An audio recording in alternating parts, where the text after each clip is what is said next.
Eh bien, bonjour à tous, bienvenue sur le podcast de Franjo, ça fait plaisir de vous retrouver. Je suis cette fois-ci, non pas avec Ilias, mais avec Riyad. J'ai changé d'arabe. Ouais, il m'a dit viens. Moi, à la base, je voulais aller à la boulangerie, c'est ça. Tu m'as dit je vais venir. Et j'ai vu Mehdi, et là, on est content de le voir. Ça va, Mehdi, tu vas bien? On se connaît pas, mais on se connaît pas. On se connaît absolument mais on va pas. apprendre à se connaître. Mais on fait semblant de se connaître depuis 10 minutes déjà. Exactement. Déjà, Alors, mais parce qu'on est des Arabes. c'est ça. On se fait juste des clins d'œil et on est amis. C'est très cool d'être Mehdi arabe. Jadi, merci d'être là. Mehdi, ça fait Merci. plaisir. Merci à toi. Ça fait un moment que j'essaie de t'avoir, mais bon, t'as changé d'endroit, tu vis ailleurs maintenant, c'est compliqué de t'avoir. Ouais, toi, tu étais à Parmonts et Parvaux aussi. Entre Melun, la tournée, etc. Alors Mehdi, pour ceux qui le connaissent pas, on a Pour beaucoup qui ne me connaissent pas, je pense que je vais être celui qui va faire le moins de vues de ton podcast. Désolé. Je crois pas. Mettez en commentaire, je connais Mehdi. On veut que ça en commentaire. On a un petit rituel avec Lias d'habitude, mais du coup c'est Riyad qui va s'y coller. Ouais. Riyad, est-ce que tu peux présenter? Surtout que c'est un super rituel. Je lui dis sur WhatsApp, c'est quoi le rituel? Il m'a dit t'inquiète. Et là, il y a un rituel. En fait, le petit rituel, pour ceux qui ont l'habitude du podcast, c'est Ilias, il regarde l'invité et après, il fait un petit débrief sur ChatGPT. Il demande à ChatGPT des infos sur l'invité. Est-ce que tu utilises toi ChatGPT ou pas? Ouais, j'utilise. Ouais. J'utilise comme une super assistant.te. Tu l'utilises pour faire cette phrase là, tu l'as utilisé pour faire cette phrase. J'aurais pu. Non, et bah écoute, ouais, tu l'utilises. Et bah moi j'ai demandé à ChatGPT et du coup je vais te faire une petite présentation pour ceux qui ne connaissent pas. Mehdi Jadi, c'est un acteur, interprète français né à Saint-Étienne qui a grandi dans un quartier ouvrier. Pour l'instant c'est bon. Ouais, pour l'instant c'est Il bon. trouve sa vocation par le théâtre et débute au cinéma en 2015 dans le film Je suis à vous tout de suite et a été nommé au César du meilleur espoir masculin. C'est incroyable. Sur scène, il se distingue avec son spectacle Coming Out, nommé au Molière, où il parle d'identité et de spiritualité. Et il joue actuellement Couleur Framboise, un nouveau spectacle autour de l'infertilité masculine. Ouais, franchement. J'ai une voix, t'as vu, j'ai fait une voix de France Inter. Je l'ai jamais fait cette. Ça, c'est une voix, je la fais que pour toi. D'un seul coup, j'ai l'impression d'être dans la. Donc, moi, la première question que j'ai à te poser, c'est quoi le plus compliqué? C'est parler d'infertilité sur scène ou grandir à Saint-Étienne? C'est quoi peut-être parce que j'ai grandi à Saint-Étienne que je suis devenu infertile. Ça, on se pose la question. En tout cas, c'est un plaisir, Mehdi. Donc t'es d'accord avec tout ce que dit Chat? Ouais, j'avais un peu peur parce que parfois Chat, c'est la seule fois, tu l'as pas demandé d'affiner et tout. Ah, toi, je crois que je suis bon en prompt. Ah non, moi j'ai mis. Lui, il croit que je suis un spécialiste. Moi j'ai mis. Mehdi Jadi parle. J'ai vraiment. Ok, je vois ce que tu veux dire. Exactement. Non, c'est les infos. Non, tout est vrai. Grandi à Saint-Étienne, premier rôle au cinéma en 2015, Révélation au César. Révélation, donc j'ai jamais confirmé. Mais c'est fou déjà. Ouais, c'était fou, surtout pour un premier film. Avec Ramzy, avec Agnès Jaoui, c'était une comédie, c'était incroyable. J'avais le rôle principal masculin, donc c'était vraiment fou. Première question, t'avais préparé un discours ou pas? Au cas où? Ouais. Non, j'avais pas, parce que je savais que j'allais pas être dans les. Ah, vous non, savez j'étais dans les avant révélations. J'étais dans les révélations, donc ok, j'étais d'accord. dans les 30, et après sur les 30, ils ont gardé 5. D'accord. J'avais, dans ma promo, il y avait quand même des acteurs qui ont cartonné par la suite. Il y avait Karim Leclou, immense copain, immense acteur. Incroyable. Il y avait Rod Parado, qui l'a eu d'ailleurs cette année-là. Il y avait Swan Arlo, c'était une belle promotion. Et après, je savais que j'allais pas être dans les cadres, donc voilà. Et après, pour les Molières, quand j'étais nommé, j'avais pas préparé, mais j'avais des balises dans ma tête en me disant au cas où. J'y croyais peut-être plus aux Molières qu'au César. Parce qu'aux Molières, déjà, d'être dans les cadres, c'était incroyable. Il y a, je sais pas, des centaines de spectacles qui sont éligibles. Tu fais partie des 4. Donc tu te dis, bon, bah, de toute façon, j'ai une chance sur 4 de peut-être l'avoir, tu vois. Moi je suis éligible cette année, mais je sais pas à quoi ça correspond. Attends, mais comment vous savez que vous êtes éligible? C'est quoi, vous recevez tu reçois un mail, lettre? Ouais. Ah ouais, t'as un En mail fait, là, d'éligibilité. moi, j'étais éligible en seul en scène. Il fallait faire X dates à Paris. Et en humour, il faut faire X spectateurs à Paris sur l'année civile. Donc, je pense que c'était effectivement éligible. Et après, tu fais ce qu'on appelle une corporative. Donc, les gens qui ont la carte Molière viennent, regardent ton spectacle, votent. T'as tous les gens de la profession qui votent, tous ceux qui ont cette fameuse carte Molière. Et après, il livre les 4 qui sont dans la. Mais c'est, à vous, déjà, c'est un peu fou. Déjà, la carte Molière, c'est un peu ouf. J'ai envie de la voir. Moi, j'ai une carte, frérot, j'ai des cartes. Carte Yves Rocher, des cartes Molière, celle-là, je l'ai pas. Mais moi, je comprends pas parce que je comprends pas d'où je suis éligible. Je pensais qu'il y avait des critères de genre, est-ce que ton spectacle il est un peu littéraire ou tu vois, est-ce que Molière, quoi. Non, en humour. Bah après, t'es dans la catégorie humour. Ouais. Et humour, tu sais très bien que parfois Molière est loin de Moi, j'étais la langue employée. voyais dans Moi, j'étais en magie, j'ai pas compris pourquoi. Mais bon, on croise les doigts. Hein, Ouais. Et du coup, pour commencer, on va commencer par parler de ton premier spectacle Coming Out, que moi j'avais vu en tout rodage. Je crois que c'était la toute première fois que j'ai joué à ce spectacle. C'était vraiment la comment on dit, la costumière, je sais plus comment on dit, la générale. La générale, voilà, on va dire ça. L'italienne. L'allemande, tous les mots de... Et c'était à Paray-le-Monial, je me souviens, devant 3000 catholiques. Ouais. C'était ça. Hein. C'était ouais. Et c'est où ça? C'était où? En fait, Paray-le-Monial, c'est un lieu assez spécial où les catholiques se réunissent tous les ans pour essayer de se recentrer sur la foi, etc. Machin. Et moi, il y a des conférences, il y a des concerts, il y a des temps de prière. C'est ça. Des trucs où en gros il y a des gens qui vont te faire réfléchir sur des sujets de société pendant 3 à 4 jours. Ça dépend les retraites que tu prends. Et donc il y a des sujets divers et variés. Et moi, j'ai joué un soir, j'ai fait 15 minutes de stand-up dans la grande tente devant 3000 catholiques. Et le lendemain, toi tu joues. On avait fait un plateau d'humour là-bas, alors que ça n'arrive jamais. Ça n'arrive jamais. Non. Et moi, il m'avait appelé un peu comme ça. Il m'avait dit, tiens, il devait y avoir un spectacle sur Bernadette de Lourdes, je crois, un truc comme ça. Et j'ai un pote qui bossait dans l'orga. Il m'a dit, tiens, je sais que tu viens d'écrire ton spectacle, ça te dirait de le tester. Et tu testes devant 3000 personnes. Tu te dis, bah, vas-y, au moins, vrai crash test, tu vois, je verrai si. Et putain, ça a cartonné ça. Ouais. Cartonné. Et c'est ce qui a fait l'espèce de bouche à oreille derrière, où moi, j'ai démarré avec ce spectacle, sans prod, sans rien. Je savais que dans le milieu et de l'humour et profane, personne voulait en entendre parler. Parce que le sujet était quand même. Rappelons le sujet, c'est quand même, t'es un musulman qui se convertit au catholicisme. Ouais, c'est ça. C'était un des fils rouges du spectacle. Parce que un des fils rouges.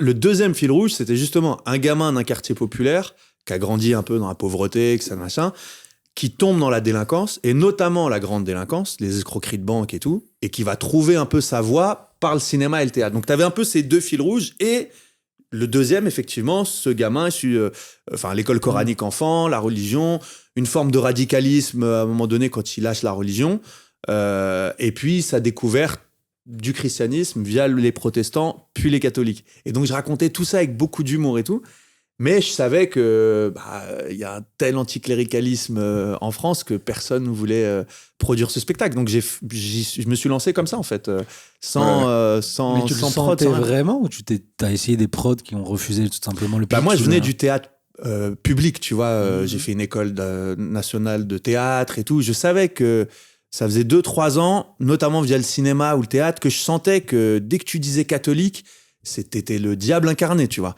Et donc, parce qu'en fait, ce que vivent parfois les musulmans dans l'humour et dans la société, les catholiques, ils l'ont vécu à un niveau, notamment dans la culture, tu vois. Donc, je savais, parce qu'au départ, ce Coming Out, ça devait être un film. Et alors qu'Abdelmalik avait fait qu'Allah bénisse la France, moi, tout le monde m'a dit, ah non, mais ce sujet, c'est impossible. Personne ne voudra traiter ce sujet. Et de fait, je suis allé voir des prods, personne ne voulait le traiter. Donc, je me suis dit, va sur scène, et raconte-le comme tu veux, comme tu as envie, tout seul. Et j'ai monté une boîte de prod à partir de là. Ouais. Oui, ça part de là, ça parle de Paray-le-Monial, on se revoit en septembre, tu testes un peu sur des plateaux, t'es en train de te chercher, et tu lances ce truc Coming Out, et t'en parles d'ailleurs après, plus tard, comme quoi ça a pas été très bien vu, entre autres, quoi, parce que t'as eu des menaces, etc., des gens qui ont mal pris ta conversion. Ouais. J'ai pris des menaces de tous les côtés, moi, c'est-à-dire que j'avais zéro équipe. C'est-à-dire que pour la grande majorité des musulmans, ça allait, mais il y avait une frange pour qui j'étais un traître, un apostat, etc. Donc au moment des attentats de Samuel Paty, ça a été compliqué, j'ai eu des menaces et tout, j'ai joué sous protection policière, enfin c'était un délire, tu vois, moi je voulais juste faire un spectacle. Et pour quelle raison t'as joué sous protection policière? Parce que le rapport avec Samuel Paty, c'est j'avais eu Samuel Paty, il y avait eu les attentats Samuel Paty, et juste après il y a eu la cathédrale de Nice, un attentat dans la cathédrale de Nice. Oui. Et donc on est en 2020, Et j'ai procureur, le préfet de police, préfet de police et le truc de gendarmerie du 18e. Bref, ils m'appellent et ils me disent on vous conseille d'arrêter le spectacle. Et je dis non, moi je dis c'est un spectacle sur le vivre ensemble, sur la liberté. Ils t'appellent, ils disent rien d'autre que on te conseille d'arrêter. Et toi t'as pas peur. Parce que moi j'ai un gendarme, il t'appelle, il y a pas de truc, pas de. Je te conseille d'arrêter. Peut-être qu'il a des infos que t'as pas. Ouais. Non, il m'a dit. En fait, j'avais reçu des messages d'intimidation. Quand même. Ouais, mais je sais pas, je me disais, moi, il y a rien dans le spectacle qui est provocateur ou qui renie quelque chose ou quoi, tu vois. Non, c'est vrai, c'est assez bon enfant. Ouais. Tu vois, c'était vraiment. Et c'était quoi des messages d'intimidation? Ouais. Bah, c'était typiquement du style, genre, t'as de la chance d'être en France. Si t'étais dans un autre pays, tu sais quel est le sort réservé aux apostats, par exemple. D'accord. Donc c'était ça, c'était des messages. Ouais, parce que c'est pas une menace, c'est comme un rappel. Ouais, genre. Tu sais, dans d'autres pays, c'est pas méchant. Tu sais, tu peux pas le condamner. Tu dis, bah, j'ai rien dit. Non, j'ai rien. Et d'ailleurs, c'est pour ça que je rappelle juste que voilà, dans d'autres pays, selon c'est un peu les lois d'autres pays. Ouais, c'est ça qui est dur. En plus. Mais ça, c'est bizarre comme message parce que il y a plein d'autres pays où c'est plus dangereux de vivre, tu vois, peu importe ce que t'es, quoi. Exactement. Mais quand c'est des messages sur quoi? Non, c'était Facebook à l'époque. Ok. Et c'est pour ça qu'ils m'ont pas mis sous protection policière, parce qu'il n'y a pas de menace directe. Donc il m'a dit, nous, on vous conseille d'arrêter. Il y a eu les attentats. Là, vous recevez ça, on vous conseille d'arrêter. Et moi, je dis non. Alors, je joue, il y a des flics devant, il y a quelqu'un qui fouille les sacs. Donc c'était un peu un délire. Et on est en 2020, là. Et pendant 2 ans, je dis non, ok, je poursuis. Et petit à petit, au-delà des cathos, il y a de tout qui viennent voir mon spectacle. Des femmes voilées, j'ai le grand rabbin de France qui vient. J'ai vraiment une salle qui est à l'image du spectacle. Et 2022, parce que c'est vraiment important de dire ça, 2022, il y a la zémorisation de la société. Et notamment d'une partie des cathos. Et là, je reçois d'autres menaces, mais pas des mêmes personnes. Je reçois des lettres anonymes chez moi de mecs qui me disent... Mec, converti, pas converti, la réimmigration, c'est aussi pour toi. Hein. Tu vois, donc des gens d'extrême droite qui utilisent le catholicisme comme une espèce de vernis identitaire et qui, pour eux, t'es bien gentil avec tes histoires de je suis converti et tout, mais toi aussi, il faut que tu dégages, tu vois. Donc, tu vois, c'est important de dire oui, j'ai eu à un moment donné des menaces là, mais la haine est de tous les côtés. Et après, l'autre côté, où c'est pour ça que je dis que j'avais pas d'équipe, c'est que le milieu de la culture m'a boycotté aussi. Parce que si j'avais raconté juste l'histoire d'un mec d'un quartier populaire qui fait des escroqueries de banque qui devient comédien, j'aurais fait la une de Libé ou du Monde. Là, j'ose dire que le christianisme m'a aidé. Bah, pour eux, moi, il y a des médias, je vais pas citer ici, mais tous les médias d'un certain bord, en 5 ans, ils sont jamais venus voir le spectacle. J'ai été nommé au Molière, j'ai fait l'Olympia, j'ai fait la Cigale. Jamais. Parce que c'est comme si j'avais commis un crime de lèse-majesté de parler en bien du christianisme et pas comme un illuminé d'extrême droite, tu vois. Et ça, on te le dit en direct ou c'est juste tu le comprends par toi-même? Tu vois des messages un peu de la presse qui te disent ça nous intéresse pas. Ils le disent à mon attaché de presse, on viendra pas. Ça, je l'entends dans le milieu. Mon agent de cinéma me dit je sens qu'il y a certains réals qui veulent pas bosser avec toi. Je sens qu'il y a un truc, tu vois, qu'il y a un truc qui se passe et je me dis mais en fait juste venez voir le spectacle, vous allez voir la salle. Quand j'ai fait l'Olympia, on a dansé sur la Caisse nationale de Barbès, c'était incroyable, tu vois, j'avais vraiment de tout dans ma salle. Et parfois, t'as un peu ce truc, ils sont dans une idéologie et ils veulent que tu correspondes à ce qu'ils veulent de toi. Il faut que tu sois arabe, que tu viennes de banlieue, soit tu fais peur, soit tu fais de l'humour, mais c'est tout. Tu vois, si tu as cette carte d'identité, c'est bon, tu corresponds à ce qu'ils veulent. Mais si tu fais un petit pas de côté, tu déranges. Mais c'est pas très tendance de se convertir au catholicisme. Non, d'ailleurs, c'est ce que je dis dans le nouveau. Je dis, je suis une conversion de niche, tu vois. Si ça avait été un vrai coming out, genre tu t'es annoncé que t'étais gay, peut-être ça aurait plus marché. C'est pour ça que j'avais appelé aussi le spectacle. C'est intéressant. Pensant que ça allait marcher. Si c'était à refaire, est-ce que tu te convertirais à peut-être au judaïsme? Peut-être ça t'ouvrirait peut-être plus de d'autres portes, je sais pas. Mais j'ai parlé avec Gad qui lui a fait un film là-dessus, tu vois. Il me disait, il y a eu des portes aussi qui ont été fermées, tu vois. Mais tout le monde l'a vu avec Gad, ça. Tu sais, quand Gad il fait ce film-là. Enfin, moi, j'imagine pas que c'est touchy, en fait, tu vois, le christianisme, etc. Et quand il le fait, et que je vois un peu les débats qu'il y a dessus, moi, je trouve ça fou, en vrai. Tu vois, enfin, que ça intéresse à ce point la religion et ton identité, ce que tu fais avec ta foi. Dans l'absolu, on s'en fout, mais. Ça fascine les gens, en fait, la religion. Ça touche tellement de gens. Enfin, Et puis d'ailleurs, toi, tu le fais de façon. Tu vois, j'aime bien cette liberté que tu as dans tes vidéos où tu fais parler le juif, le musulman. Oui. Il y a de la complexité. C'est comme moi dans le nouveau spectacle, quand je fais parler ma conscience musulmane, fou, hein. catho et athée. Parce que j'ai fait cette vidéo avant de voir ce spectacle. Oui, il faut t'as plagié. Et j'ai plagié. c'est pas ce qu'il m'a dit. Et franchement, heureusement que j'ai pas vu ce spectacle avant de faire ma vidéo, parce que je me serais senti mal. C'est le même axe. idée, ouais. Je sais que tu t'es pas inspiré, je me suis pas Bien sûr. inspiré, mais on fait parler les trois religions quasiment, enfin l'athée, le musulman, et toi il manque le juif. Voilà, et on fait dialoguer ça, tu vois. Et je trouve que ça donne lieu à des discours qui sont évidemment drôles. Enfin, si tu le traites bien, c'est ce que tu fais dans Couleur Framboise d'ailleurs. Et d'ailleurs, ouais, c'est assez marrant ce passage-là où tu fais parler ton côté musulman, ton côté catholique, ton côté athée, et qui se tire un peu la bourre comme ça. C'est assez drôle. En fait, je l'ai fait parce que c'est vrai que je le vis moi en moi. J'ai jamais renié ma part musulmane, elle est là. J'ai découvert le christianisme, ça nourrit ma vie, tout ça, mais j'ai toujours une petite voix athée qui me dit bon, tu vois, est-ce que tout ça c'est vraiment t'es dans la nuance en fait, tu vois, dans la réflexion. Et en fait, ça, je pense que la nuance, c'est ça, c'est ce qui manque dans notre monde aujourd'hui, tu vois. On veut savoir. En fait, t'as l'impression que maintenant on veut savoir au-delà de la religion ou quoi. T'as l'impression que c'est un peu on est identifié par des couleurs, tu sais. Même dans la politique, tu veux savoir on parle à qui quoi, tu vois. T'es quoi, tu vois, t'es pareil, arabe, t'es gros, t'es dans quoi, le spectacle, tu vois, quand je dis je sais plus si je suis de droite ou je suis de gauche, je suis ambidex, tu vois, je dis il y a des trucs où je suis à droite, il y a des trucs où je suis à gauche. On est complexe en fait, tu vois, il y a des trucs où t'es très à droite, d'autres où t'es très. Et aujourd'hui, on veut te mettre vraiment juste dans une case. Et tu dois juste correspondre à cette case-là. Et quand je fais parler ces trois voix, je me dis en fait, c'est aussi le miroir de la France. On a une richesse culturelle, une richesse cultuelle. Venez, on se dit que c'est cool en fait, tu vois, de vivre tout ça. Tu vois, il y a plein de pays où justement ça c'est pas possible. Tu vois, donc faisons l'éloge de ça plutôt que de nous opposer ou de laisser d'autres nous opposer, quoi. Ouais, mais en fait, les nuances et tout ça marche pas souvent.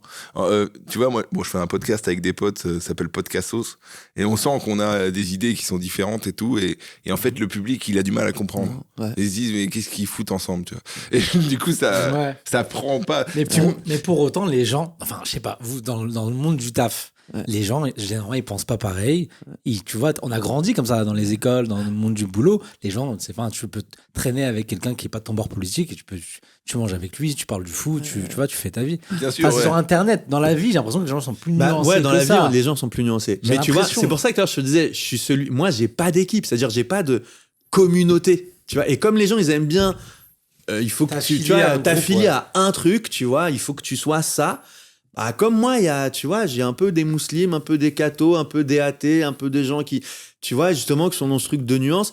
C'est ça ma communauté, mais elle buzz pas cette communauté. Non. Elle est pas, tu vois, elle est pas radicale.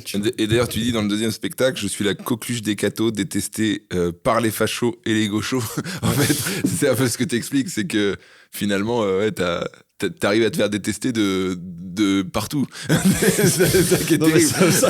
Au lieu d'être aimé. Mais pour autant, parce que c'est ça qui est fou, tu vois. Pour autant, je remplis des salles. Oui. Tu vois, c'est ça qui est paradoxal. C'est ça qui est ouf. Alors que quand tu parles, j'ai l'impression que personne n'est content. Bah ouais. Mais est-ce que c'est un vrai paradoxe? Parce que j'ai l'impression, moi, qu'il y a deux Français. Il y a la France de la vie, quoi. J'achète des billets, je m'en fous. Et puis il y a Internet, quoi, tout est polémique, tu vois. Ouais.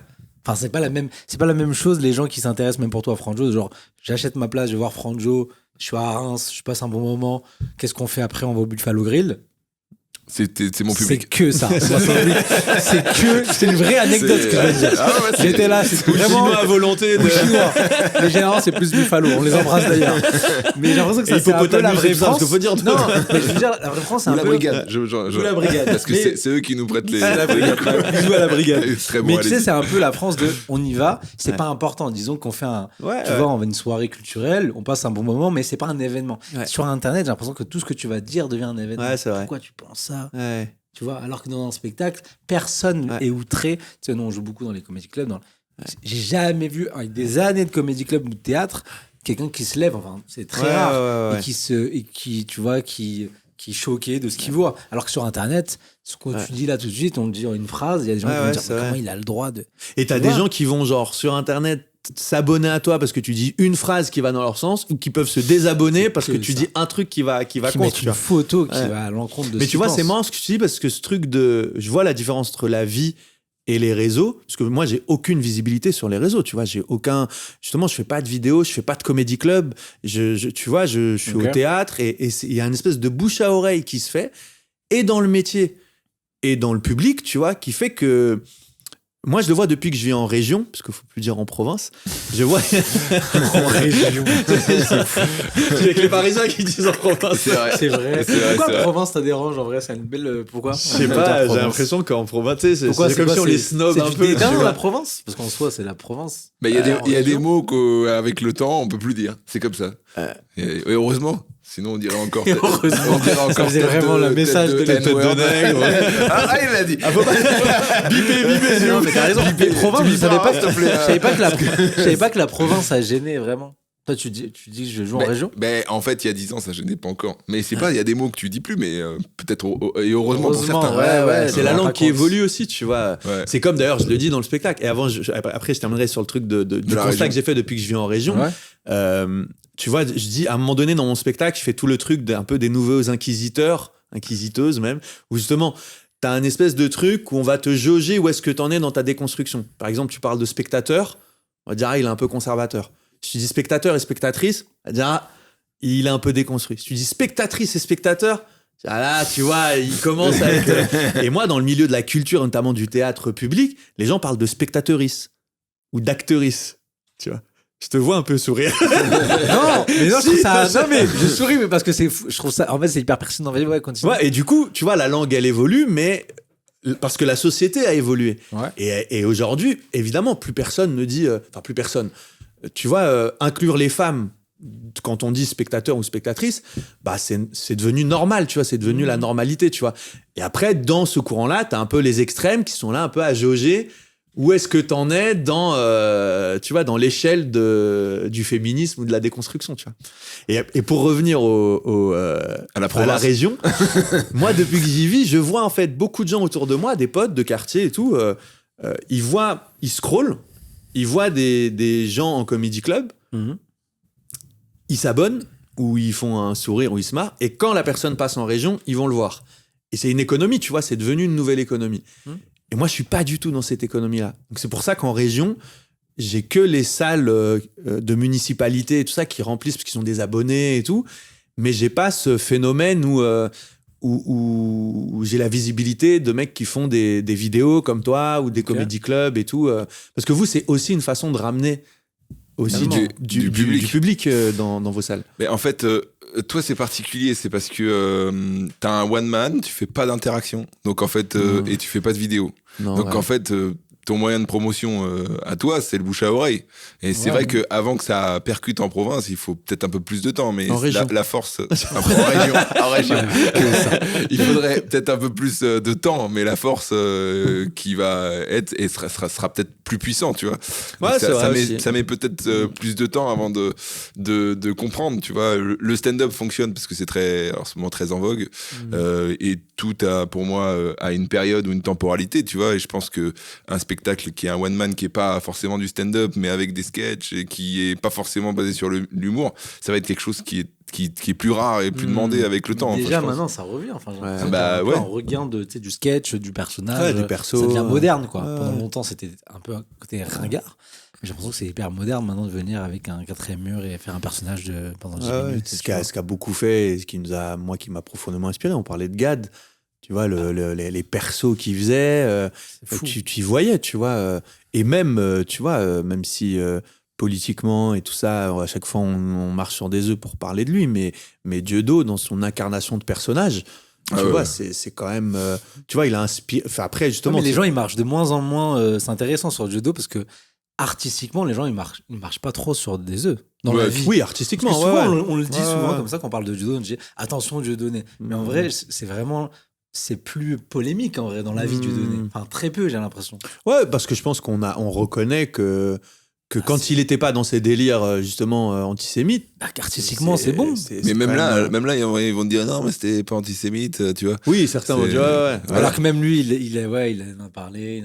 Ouais. Ah bah, moi, je vous laisse garant de vos propos. J'ai déjà eu une Ouais, sauce de gens qui sont pro-Dieudonné et je ne dirai plus rien. Je ne dirai plus rien sans Dieudonné. mais tu vois, c'est un non, mais je veux chic type. dire, non, mais t'imagines, tu peux dire que C'est un père de famille.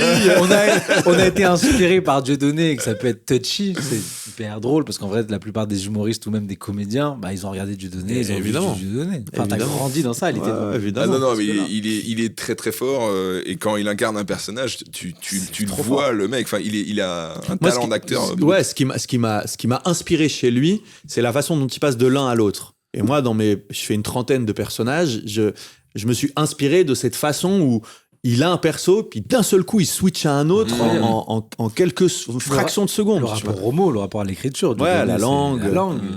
Et- Ouais, d'ailleurs, dans le deuxième spectacle, parce que, bon, alors, pour expliquer, il n'est pas encore sorti, tu l'as capté, et donc tu nous l'as envoyé en avant-première. Voilà. Ouais, c'est une captation Voilà. de travail, tu vois, qu'on vous C'est ça, envoie. ouais. Ouais. Et donc, je l'ai envoyé à Riyad, j'ai dit travaille dessus. J'ai adoré ce truc. Et alors, Avec voilà. les Jedi. Et Riyad, donc, du coup, a regardé une partie du spectacle. Il s'est endormi. Ça dit quelque chose. J'étais au Buffalo Grill. Je t'avais parlé du Buffalo Grill. C'est halal. Non, mais c'est vrai que tout à l'heure, je te jure, avant que t'arrives, Mehdi, il me parlait, je lui dis, mais alors le spectacle. Et moi, j'essaie de glaner des infos. Et lui, il dit, c'est là le spectacle. Je dis oui. Mais dis-moi juste à la fin du. Mais t'inquiète. Mais en tout cas, Mais on parlera pas de la fin, donc On ça parlera va. pas de la T'es fin. pas de sauvé. la fin. Mais C'est alors, ça. couleur framboise, Ouais. pour pas spoiler, tu parles d'infertilité, comme disait au début du spectacle. Et donc, on en parle, c'est pas tabou, t'as vraiment galéré à avoir des enfants. Ouais. Plusieurs fausses couches, hein, toujours sans spoiler, etc. Machin. T'as lu des bouquins, tu t'es renseigné, etc. Machin. Comment dire, t'as vraiment, déjà, est-ce que t'as vraiment lu le bouquin La théologie du corps de Jean-Paul II pour essayer d'en arriver jusque-là? Bah, pas totalement. Pas Mais totalement, parce que c'est un gros pavé ouais, de c'est un 500 pavé pages. de 500 pages, ouais. Tu te dis, je vais dire l'île Kamasutra plutôt que de Saint-Jean-Paul II. Oh, regarde quelques sites Voilà, internet. sites internet qui vont te... Non, ce passage-là, je le dis parce que j'ai envie, à ce moment de l'histoire dans le spectacle, c'est... Moi, mes références, elles sont religieuses à ce moment-là dans ma vie. Et donc, j'essaye de voir, à ce moment où ça m'arrive, que dit la religion sur l'infertilité.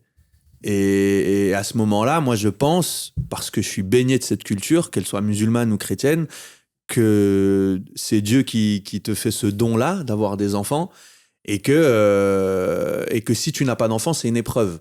Parce que la Bible regorge d'histoires d'infertilité, parce que Ibrahim, il pouvait pas avoir d'enfants, alayhi salam, dans l'islam. Donc, l'infertilité est quand même au cœur de la religion. Et donc, quand ça t'arrive, tu te dis, attends, je vais regarder, je parle du patriarcat. D'un seul coup, je découvre que c'est quasiment que des femmes. Donc, ça me questionne. C'est pour ça que le spectacle, le point de départ, c'est l'infertilité, mais c'est une réflexion sociologique sur la religion, sur la vie, sur c'est quoi qu'être un homme, c'est quoi qu'être un homme déconstruit ou pas, c'est le rapport à l'écologie. On a des modes de vie où en fait on se rend bien compte que parmi le vivant, on est l'espèce qui vit le moins bien, tu vois. On s'est sédentarisé à mort, on fait du mal à la planète de fou. Enfin, donc D'ailleurs, tu dis un truc intéressant sur l'écologie. Tu dis, je suis écolo, donc de gauche, mais dans un pays qui a les moyens de l'être, donc de droite. C'est marrant comme réflexion. Parce qu'au fin fond de certains pays, tu vois, c'est même pas une question. Ils sont écolos, de fait. Parce c'est nos façons de consommer qui déconnent, tu vois. Ouais. Et du coup, j'ai un personnage comme ça, Nordine, qui dit il a 3 enfants. Et il veut faire une vasectomie, donc arrêter d'avoir des enfants, parce que lui, il est écolo, et il dit, si j'ai des enfants en plus, j'aurai pas le budget pour être écolo. Et finalement, on apprend qu'il n'a pas été à son rendez-vous, qu'il va avoir des enfants, enfin que sa femme est enceinte de jumeaux, et qu'il se dit, mais je vais plus avoir le budget. Tu vois, je vais devoir enlever mes enfants de l'école Montessori, de les refoutre dans le public avec l'époux et les profs en grève.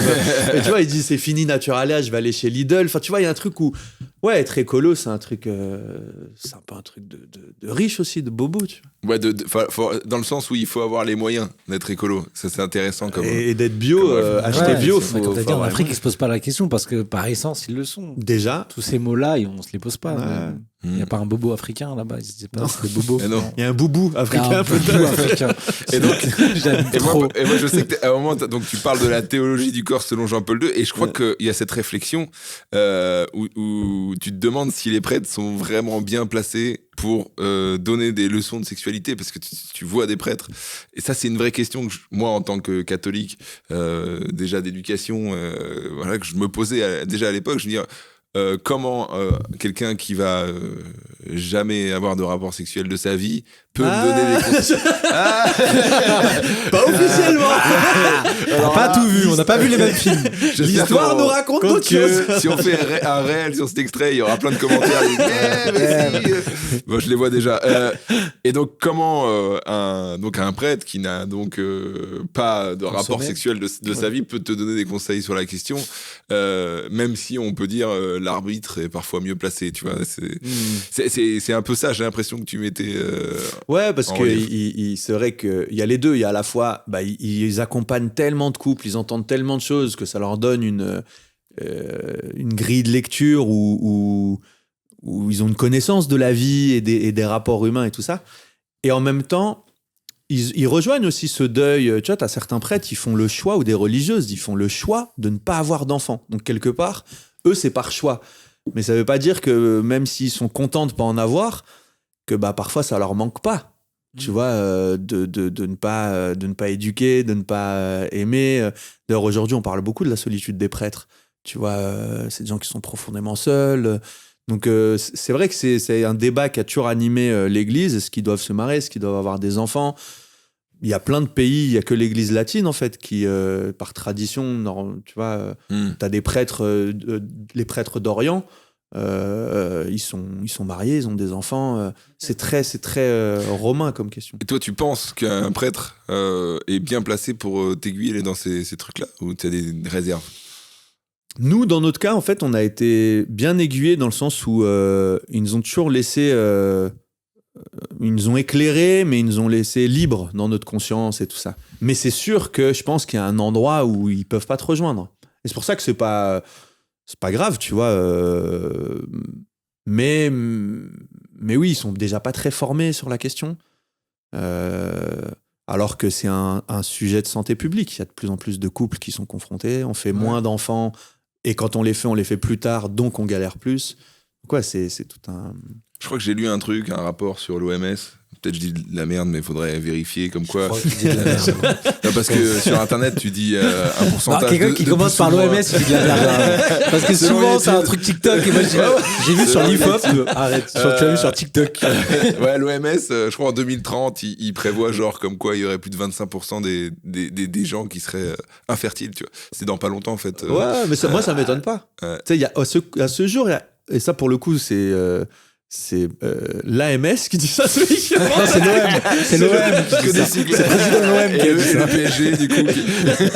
Non, mais c'est vrai, il y a un couple sur 4 qui a atteint l'infertilité. Dans 40% des cas, sont les hommes.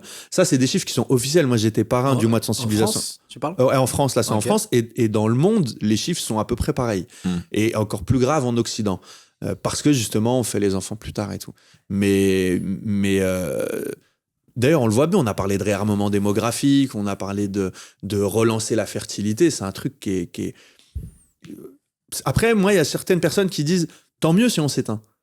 On est justement l'espèce, à la fois la plus intelligente et en même temps celle qui est en train de créer sa propre extinction. Tu vois Ouais, mais c'est là où, heureusement qu'on a l'immigration. Sinon, on serait déjà 3 fois moins. Ce serait la merde. Pourquoi tu me regardes là? Il va regarder à ce moment-là. Il va vraiment regarder. Ils arrivent, les gamins. Merci Davidson. Merci d'être là. Sinon, qui est-ce qui filmerait? On a besoin de cette main. Merci en tout cas. Mais tu rigoles, mais c'est en partie pour ça. Par exemple, l'Italie avait fait toute sa campagne avec Meloni sur justement fermer les frontières et tout, et ils ont fait revenir des immigrés, notamment pour le travail, mais aussi dans un but démographique. C'est pour ça qu'après, les gens d'extrême droite l'utilisent en disant « on va être remplacés ». Mais t'as envie de leur dire qui vous empêche de faire des enfants. C'est clair. Tu si vois, tu veux pas être remplacé, t'as qu'à baiser en fait. Exactement. Non mais c'est hyper un beau slogan ça. Là, c'est vraiment la politique pour les pauvres. Et il y a un mec qui va dire j'ai lu dans le MS qu'il y a un truc, si tu veux pas te faire remplacer, je t'as voulais qu'à savoir baiser. parce que à quel point tu prépares tout ça. À chaque fois tu te renseignes, tu regardes des documentaires, tu lis beaucoup sur la parentalité, sur l'infertilité. À quel point tu lis des ouvrages là-dessus pour pouvoir. C'est là où justement je suis à la jonction entre le stand-up pur et presque le théâtre. C'est-à-dire quand j'ai décidé de faire un spectacle dessus, effectivement j'ai eu tout un temps de dramaturgie, de recherche, j'ai lu tous les rapports sur le sujet, j'ai écouté tous les podcasts, j'ai essayé de me nourrir un maximum, presque comme un journaliste. Et après, la deuxième phase, c'était à partir de mon expérience, de dézoomer et de dire, OK, qu'est-ce qui t'est arrivé ? Et qu'est-ce que ça a questionné ? Et où est-ce que tu peux y mettre de l'humour ? Et où est-ce que tu peux y mettre, dans les moments les plus graves, où est-ce que tu peux justement mettre encore plus d'humour ? Typiquement, on parlait des fausses couches. Non pas que je les traite avec humour, mais... Et là, j'ai pas rigolé à ce moment du spectacle. Ouais, enfin, toi, tu l'as pas vu, mais... Je l'ai vu. Tu verras. J'adore. Non, mais c'est des moments où... C'est pour ça que les gens me disent ça, d'ailleurs. Ils me disent... on rit autant qu'on pleure dans le spectacle. Et au moment où tu commences à avoir une larme d'émotion, on ressort avec une vanne. J'ai créé avec Thibaut Évrard, qui est un gars qui a beaucoup bossé avec Verino, qui a beaucoup bossé avec Pierre-Emmanuel Barré pendant longtemps. On avait déjà écrit le premier spectacle. Et lui, avec lui, on a une écriture un peu comme ça, où on se dit, c'est comme un conte. Tu vois, je suis d'origine algérienne et j'ai envie de rendre hommage aussi à ce peuple... et à cette histoire de conteur qu'on est. Nous, beaucoup de choses se sont passées par la transmission orale, par la musique notamment. Il y a un chant d'ailleurs que je chante dans le spectacle, Tala al-Badru alayna, qui est un chant d'éloge au prophète. Et qui en fait... faut rassurer les auditeurs parce que... Enfin, ce genre de phrase, ça peut peut-être leur faire peur. Là, tu l'as tendu. Mais je chante aussi le chant de l'espérance, qui peut-être un peu plus caressé dans le sens du poil. Tu vois. Mais tu vois, c'est aussi une... Donc ouais, je me renseigne énormément, je le travaille dramaturgiquement, et après on l'écrit, et on le peaufine au fur et à mesure. Mais c'est peut-être effectivement une autre façon d'écrire que parfois les comédie clubs où tu testes plein de trucs. Et après, tu fais une espèce d'assemblage. Tu réfléchis directement au spectacle en tant qu'œuvre. Ouais, direct. Ouais. Bah, on sent que t'es dans une histoire de A à Z qui dure 1h15, quoi. Ouais. Et que nous, en Comedy Club, on va bosser des blocs, on va faire des thèmes sur 10-15 minutes. Puis ça, avec un fil rouge, on va assembler ça. Et toi, on sent qu'il y a vraiment une histoire de A à Z. Et c'est original et c'est rare, tu vois. C'est rare de voir un spectacle de stand-up et de se dire, bon, il m'a emmené là et il m'a logiquement emmené à la fin, tu vois. Toi, il y a vraiment ça, quoi. Il y a vraiment une histoire. C'est ça qu'on sent dans ce spectacle, quoi. Enfin, mais du coup, tu... Du coup, tu te dis, en l'écrivant quand même, que tu cherches ce qu'on appelle le single, un peu un extrait que tu pourrais extraire pour un festival. Des fois, tu penses à ça, à dire, est-ce que je peux en tirer comme un 10 minutes un peu plus large, même si on n'a pas tout l'entité. C'est une super question. Tu vois, même si t'as pas vu le spectacle, t'as quand même bossé. J'ai pensé qu'à cette question. C'est lui qui me l'a donné, franchement. Comme j'ai vu le spectacle. Dis-moi quoi poser comme question. Non, mais en vrai, c'est une super question parce que justement, comme il n'y avait pas trop de visibilité ailleurs, je me suis dit, mais est-ce que je peux prendre un extrait et aller le jouer ailleurs ? Et c'est très compliqué. Ouais. Tu vois, c'est très compliqué. Oui, alors il faudrait que je peaufine un passage qui mêle à la fois le fait que je suis un mec qui remplit des salles mais qui est pas connu, un mec qui a été nommé au Molière, machin, nanan, mais qui, tu vois, il faudrait que je peaufine un truc spécialement pour les comédie clubs. Mais déjà, c'est compliqué, ça prend du temps d'aller en comédie club. Moi, c'est vrai que j'ai une vie aujourd'hui à la fois une vie de famille et puis ce spectacle-là, Couleur Framboise, joue beaucoup et tout. Et c'est vrai que je me suis posé la question à un moment donné, et par manque de temps, mais aussi parce que j'ai pas envie de trahir aussi le public en lui disant c'est vraiment un truc de comédie club, et quand il va venir, il va se dire mais c'est pas du tout j'ai pas l'habitude de voir ça en fait. Oui, tu vois, quand je vais voir tu penses que c'est pas ta place forcément dans un... Pas forcément, ouais. Okay. Pas forcément. Moi, je pense que c'est pas ta place dans les comédie clubs. Tu fais autre chose, quoi. Tu vois, même les premières parties, tu vois, on m'a proposé, tu vois, même Gad et tout, tu vois, Franjo, tu m'avais proposé. J'ai fait ça. Il s'est placé. Merde, attends. Tu vois, au Grand Max, oui, ça va être un plaisir de le faire. Néanmoins, je me vois dans l'obligation de refuser. Et tu peux faire la dernière partie, si tu veux. L'after. Mais tu vois, même ça, les premières parties, c'est compliqué, tu vois, d'arriver, d'avoir un petit 5-10 minutes, tu vois. Donc, et c'est une réflexion que j'ai avec justement la community manager, où je sens qu'aujourd'hui, t'as quand même ce truc des réseaux sociaux. Quand je fais coming out, beaucoup moins, où en fait, quelque part, t'es un peu obligé. Donc là, je réfléchis un peu à des contenus pour justement, sans me trahir, tu vois, faire un truc qui me ressemble un peu, ou alors à partir d'un truc du spectacle. Trouver un format, peut-être. Ouais, trouver un format un peu. Mais tu sais, maintenant, comment on parle de contenu, de format. Ouais. T'as vu, c'est fou, hein. Des marketeurs. Ah, de On ouf. parle plus de sketch, quoi. Ouais. Moi, je reviens sur les critiques que tu faisais vite fait sur la religion, parce que tu en fais quand même quelques-unes. Tu disais que la religion était assez patriarcale. Toi, tu changerais quoi dans la religion catholique? Est-ce que tu parlais des prêtres qui sont mariés? Est-ce que tu changerais ça, par exemple? Ouais, peut-être que, en tout cas, je me braquerai pas sur le sujet. Je pense qu'il faut vraiment en discuter. Les arguments qui disent mais regardez les protestants, ils ont des pasteurs et pour autant les pasteurs peuvent être mariés, pour autant ils ont pas énormément de vocation, tu vois. Donc je sais pas si ça se situe à ce niveau-là. Certains disent bah oui, mais au moins ils sont totalement dédiés à leur enfant parce qu'on les appelle mon père, tu vois. Donc c'est vrai que je pourrais aller dans ce sens-là. Moi, au-delà du mariage des prêtres, je pense que oui, quand je vois des conclaves ou des conciles et tout, je trouve profondément qu'il y a un vrai manque de place qui soit faite aux femmes, tu vois, véritablement, tu vois. Et quand tu vois ces hommes d'un certain âge qui réfléchissent aux grandes questions du peuple catholique, ça me questionne, tu vois. Et alors que par ailleurs, sur le terrain, dans mon quotidien, quand je vais jouer en scolaire, les adjointes en pastoral et tout ça, les femmes sont extrêmement présentes, et heureusement qu'elles le sont, dans la vie courante. Alors certains diront oui, mais chacun sa place. Ouais, mais à un moment donné, il faudrait peut-être faire bouger un peu ça. Tu serais pour des femmes prêtres, par exemple? Ah, est-ce que je serais pour des femmes prêtres? Ça, je pense pas. Mais qu'elles soient... Après, je sais pas. Ouais. En tout cas, y réfléchir, j'ai jamais réfléchi. Tu vois, j'ai jamais réfléchi, mais faire plus de place pour la ouais, femme. faire plus de place pour les femmes. Tu vois, à un moment donné, c'est posé la question du diaconat, que les femmes soient diacres. Là, rien dit nous regarde. Diaconat, Diaconat, ouais, c'est dans Game of Thrones. Les diaconats. Diaconat, je me rappelle, saison 2. Ça pourrait vraiment faire. C'est très Game of Thrones, ça. C'est très Game of Thrones. Pour qu'il y ait une place. Putain, du coup, on peut plus dire ça. Pour les diacres. Parce que Ouais. le diaconat était réservé juste aux hommes. Et bah ça, je pense que les femmes pourraient être diacres, alors que l'Église bute en disant non, tu vois. Je pense que déjà, on pourrait commencer par là. Et après, je pense que dans les grandes décisions, elles pourraient être incluses, même les laïcs, tu vois.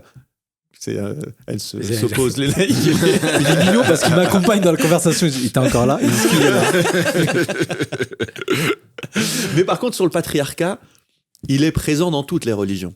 Oui, ça c'est sûr. Et notamment sur la question des enfants. Tu vois, moi, il y avait un de mes proches musulmans, quand il a su qu'on galérait à avoir des enfants, il m'a dit, tu sais, tu peux changer de femme. Comme si ça venait C'est la meilleure réponse possible. Déjà, putain, c'est un génie. C'est quel génie. Ouais, Il a dit ça normal. Et toi, tu lui as dit quoi? J'y avais pas pensé. Ah oui, j'ai un numéro. Non, mais tu vois, c'est réel, tu vois, il y a cette possibilité-là, alors beaucoup plus dans nos générations d'anciens. Moi, mon père a eu plusieurs femmes. Bah, oui. Tu vois, c'est une génération où, du côté de mon père, parfois, ils avaient une femme là-bas. Non, parce qu'en plus, il faut il faut les sortir toutes et tout. Ouais, mais il faut qu'il y ait le même pied d'égalité, Ouais, tu vois, dans la religion en musulmane. plus, Tu vois, c'est pas traiter toutes les femmes exactement, équitablement et tout. Et c'est parfois très bien vécu, hein, cette forme de polygamie. C'est une forme de ce que des progressistes aujourd'hui appelleraient ça du polyamour. Oui. Tu vois, ils sont très progressistes. Finalement, contre Uno. la mode c'est cyclique, hein, en fait. Hein. Mais ouais, ce patriarcat dans les religions, le fait que l'homme, il est toujours vu d'après sa puissance. Tu vois, dans toutes les religions, tu vois, on sème la graine dans un terreau fertile, la femme est un terrain de labour. Tu vois, il y a un truc, tout un vocabulaire. Et on va pas se mentir, tu vois, quand je parle de sexualité, les femmes, dès l'adolescence, elles ont les règles, le cycle menstruel, elles vont chez le gynéco.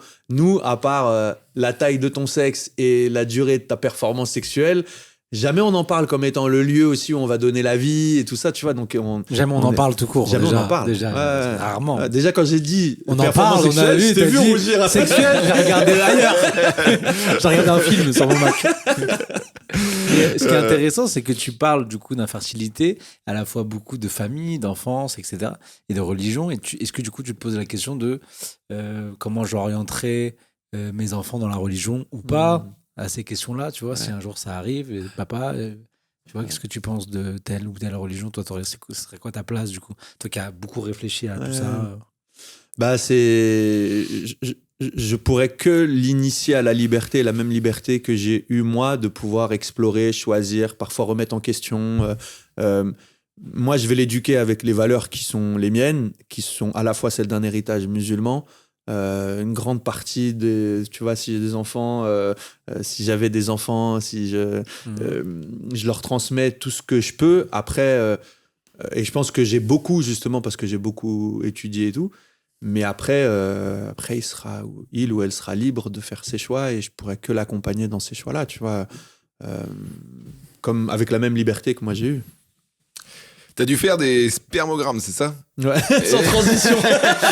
C'est la meilleure transition. C'est pour ça qu'il va au Buffalo Grill. T'étais dans l'émotion. Mais toi, t'étais dans l'émotion. Il y avait un petit canot. Non, moi, je suis passé à autre chose.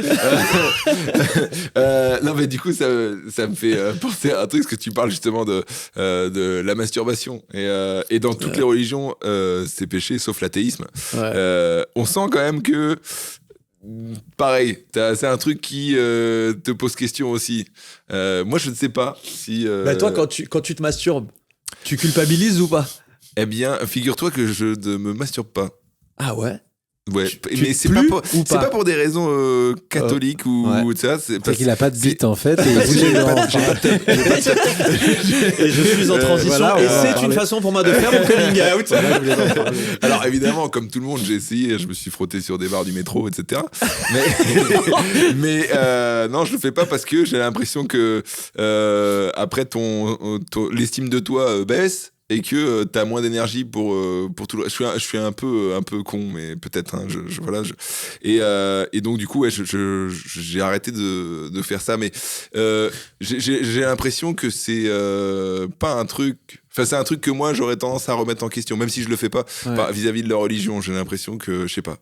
Mais tu vois, c'est intéressant ce que tu dis dans ta réponse, c'est qu'effectivement, moi je suis d'accord avec toi sur le fait que quand t'es dans une hygiène de vie. T'as l'impression de perdre un peu de puissance, tu vois. Je me souviens dans le film Raging Bull, il lui dit de pas avoir de relation sexuelle avant le combat, tu vois. Et parfois on a un peu ce truc-là de genre avant une échéance, machin. Donc c'est vrai qu'il y a un peu de ça. Et en même temps, tu dis t'as arrêté et tu le remets en question, c'est qu'on a grandi avec la religion, qu'elle soit musulmane, chrétienne, avec la notion de péché. Le fait que justement, l'estime de soi, la culpabilité, le fait que c'est haram, le fait que la semence, normalement, c'est pour donner la vie. Donc, on est nourri de ça. Et peut-être que dans l'éducation de tes enfants, si tu le remets en question aujourd'hui, tu auras moins ce truc à transmettre de fais gaffe, c'est un péché, tu vois. Moi, c'est sûr que quand on m'a dit que je dois aller faire un spermogramme, je me suis posé la question, c'est un péché, pas un péché?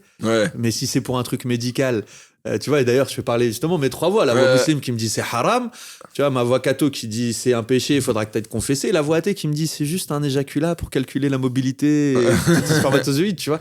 Donc, mais je pense qu'on est toute une génération à avoir été éduquée dans le fait que la sexualité, notamment la masturbation, c'était quelque chose de péché. Faudrait demander à une personne athée si, sans religion, si quand elle se masturbe, elle a une perte d'estime de soi. Peut-être que c'est aussi un rapport lié à la pornographie. Il y a beaucoup de gens qui disent qu'au bout d'un moment, c'était une forme d'addiction qui crée aussi une forme de culpabilité ou de sentiment d'être un peu... C'est vrai que c'est une vraie question. Est-ce que c'est une construction sociale, entre guillemets, ou quelque chose qui vient du coup de l'éducation et qui est ancré en nous et qu'on a du mal à enlever, tu vois? Ou alors est-ce que quelqu'un qui est né athée ou alors qui un enfant loup qui fait ça, est-ce qu'il ressent quand même? Dites-nous en commentaire les enfants loups. C'est des enfants loups qui nous écoutent, on se les embrasse. S'il y a des enfants loups qui se branlent, dites-nous en commentaire. Et lavez-vous les mains avant d'envoyer le commentaire. Les pattes. Voilà. Donc ouais, c'est une vraie question. J'aurais tendance à croire que c'est quelque chose de un peu instinctif de te sentir pas bien parce que c'est tellement quelque chose que j'ai l'impression que ça vient pas de l'éducation. Après peut-être que je me trompe. Dites-nous en commentaire pour les branleurs. Il y a pas des jeunes de la masturbation maintenant. Enfin, j'entends de plus en plus sur internet. Il y en a qui parlent de ça en fait. C'est-à-dire que c'est mauvais aussi pour plein d'autres choses que... Mais après, d'autres te disent que, en fait, chimiquement, naturellement, il faut que ça sorte, tu vois, à un moment donné. Donc, sinon, ça explose. Mais tu vois, c'est ça qui est intéressant dans ce qu'on dit là, c'est que même ces réflexions-là, en tant que mec, il y a 10 ans, on les avait pas. Il y a 2 ans, on les avait pas. Il y a 2 ans. C'est moi, il y a 2 minutes. Non, mais t'as raison. Non, mais c'est vrai qu'on parlait pas de ça. Il y a plein de sujets qui arrivent sur la table qu'on... Tu vois, c'est pour ça quand on dit la déconstruction, le féminité, parfois ça a été tellement un mouvement, un rouleau compresseur où parfois les hommes se sont braqués. Et en même temps, ça a aussi permis à ce qu'on puisse avoir quelque part ces discussions-là, tu vois. Donc tout n'est pas à jeter. Je pense. En fait, la question de savoir, c'est est-ce que la masturbation va alimenter ou encourager des gens à avoir des pulsions ou est-ce que ça va les calmer, tu vois. Y a aussi ça qu'il faut prendre en compte. Est-ce que un mec qui aurait tendance à être agressif avec les meufs parce qu'il a un manque de ça, est-ce que s'il se masturbe, est-ce que ça le calme? Et si ça le calme, évidemment, il faut être pro-masturbation. Branlez-vous, quoi. Branlez-vous, les gars. Vraiment, c'est pour moi important. Tu parles beaucoup de déconstruction sociale. C'est vrai que ça revient souvent. Toi, t'as l'impression de t'être déconstruit dernièrement. J'ai l'impression que t'as fait un transfuge, tu t'es déconstruit. C'est ça que tu racontes dans ton spectacle. En fait, je vais pour le coup plagier une réplique qui a été dite, je crois, par Youssoupha, quand il a dit « je suis en chantier ». Il dit, et je me sens un peu en chantier. Je sens qu'on est dans une nouvelle ère, qu'il y a plein de choses qui se passent et que, un peu comme je l'ai fait dans la religion, je vais explorer, me dire « ah ouais, putain, ça, effectivement, je peux le remettre en question chez moi. Peut-être pas tout de suite, pas encore. Mais en tout cas, je sens que, je pense que les artistes, ils sont aussi au contact, ils ont des antennes, tu vois, et je vois que le monde change. Donc, ouais, j'essaye de me dire à quel endroit j'ai eu de la masculinité toxique, à quel endroit j'ai une charge mentale chez ma femme qui est effective. Tu vois, je commence à prendre conscience de certaines choses. Après, tu en parlais de patriarcat. Moi, j'ai un père qui est un patriarche. Il y a des choses aussi belles dans ce qu'il nous a transmis. Donc, ouais, j'essaie de composer. Mais je sais pas. Est-ce que tu penses pas que l'époque, elle est aussi là pour nous permettre ces questionnements-là? Toi, tu penses que t'es moins... moi, je remets tout le temps en question tout, tu vois. Enfin, donc, peut-être parfois un peu trop. Tu vois, parfois, je pars en couille, je me dis, attends, est-ce que j'existe? Et là, c'est trop, tu vois. Mais c'est pas le propre de... c'est un peu trop. Là, c'est un peu trop. Mais totalement déconstruit, il n'existe plus. Poussière reviendra la poussière. Est-ce que c'est pas le propre de l'art de se remettre en question? J'ai l'impression ce qu'on aime, que ce soit dans le cinéma, dans le théâtre ou tu vois, dans le stand-up, c'est ne pas savoir, tu vois, de chercher, tu vois. Tu te places parmi les gens qui cherchent. On veut pas la réponse facile, tu vois, on cherche un peu le côté...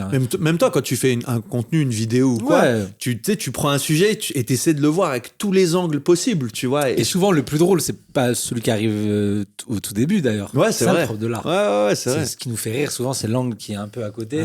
Et qui était plus ou moins évident, et tu t'es dit, et qui va chercher dans l'inconscient de tout le monde, genre, punaise, on l'avait tous, et c'est ça qui fait que c'est gaulerie. On n'avait pas mis au-dessus, tu vois.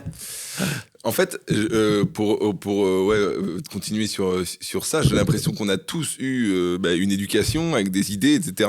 Et qu'on a encore des idées en nous et je pense qu'on n'a jamais remis en question, tu vois. Et je pense que c'est jamais mal de le faire sur à peu près tout, tu vois.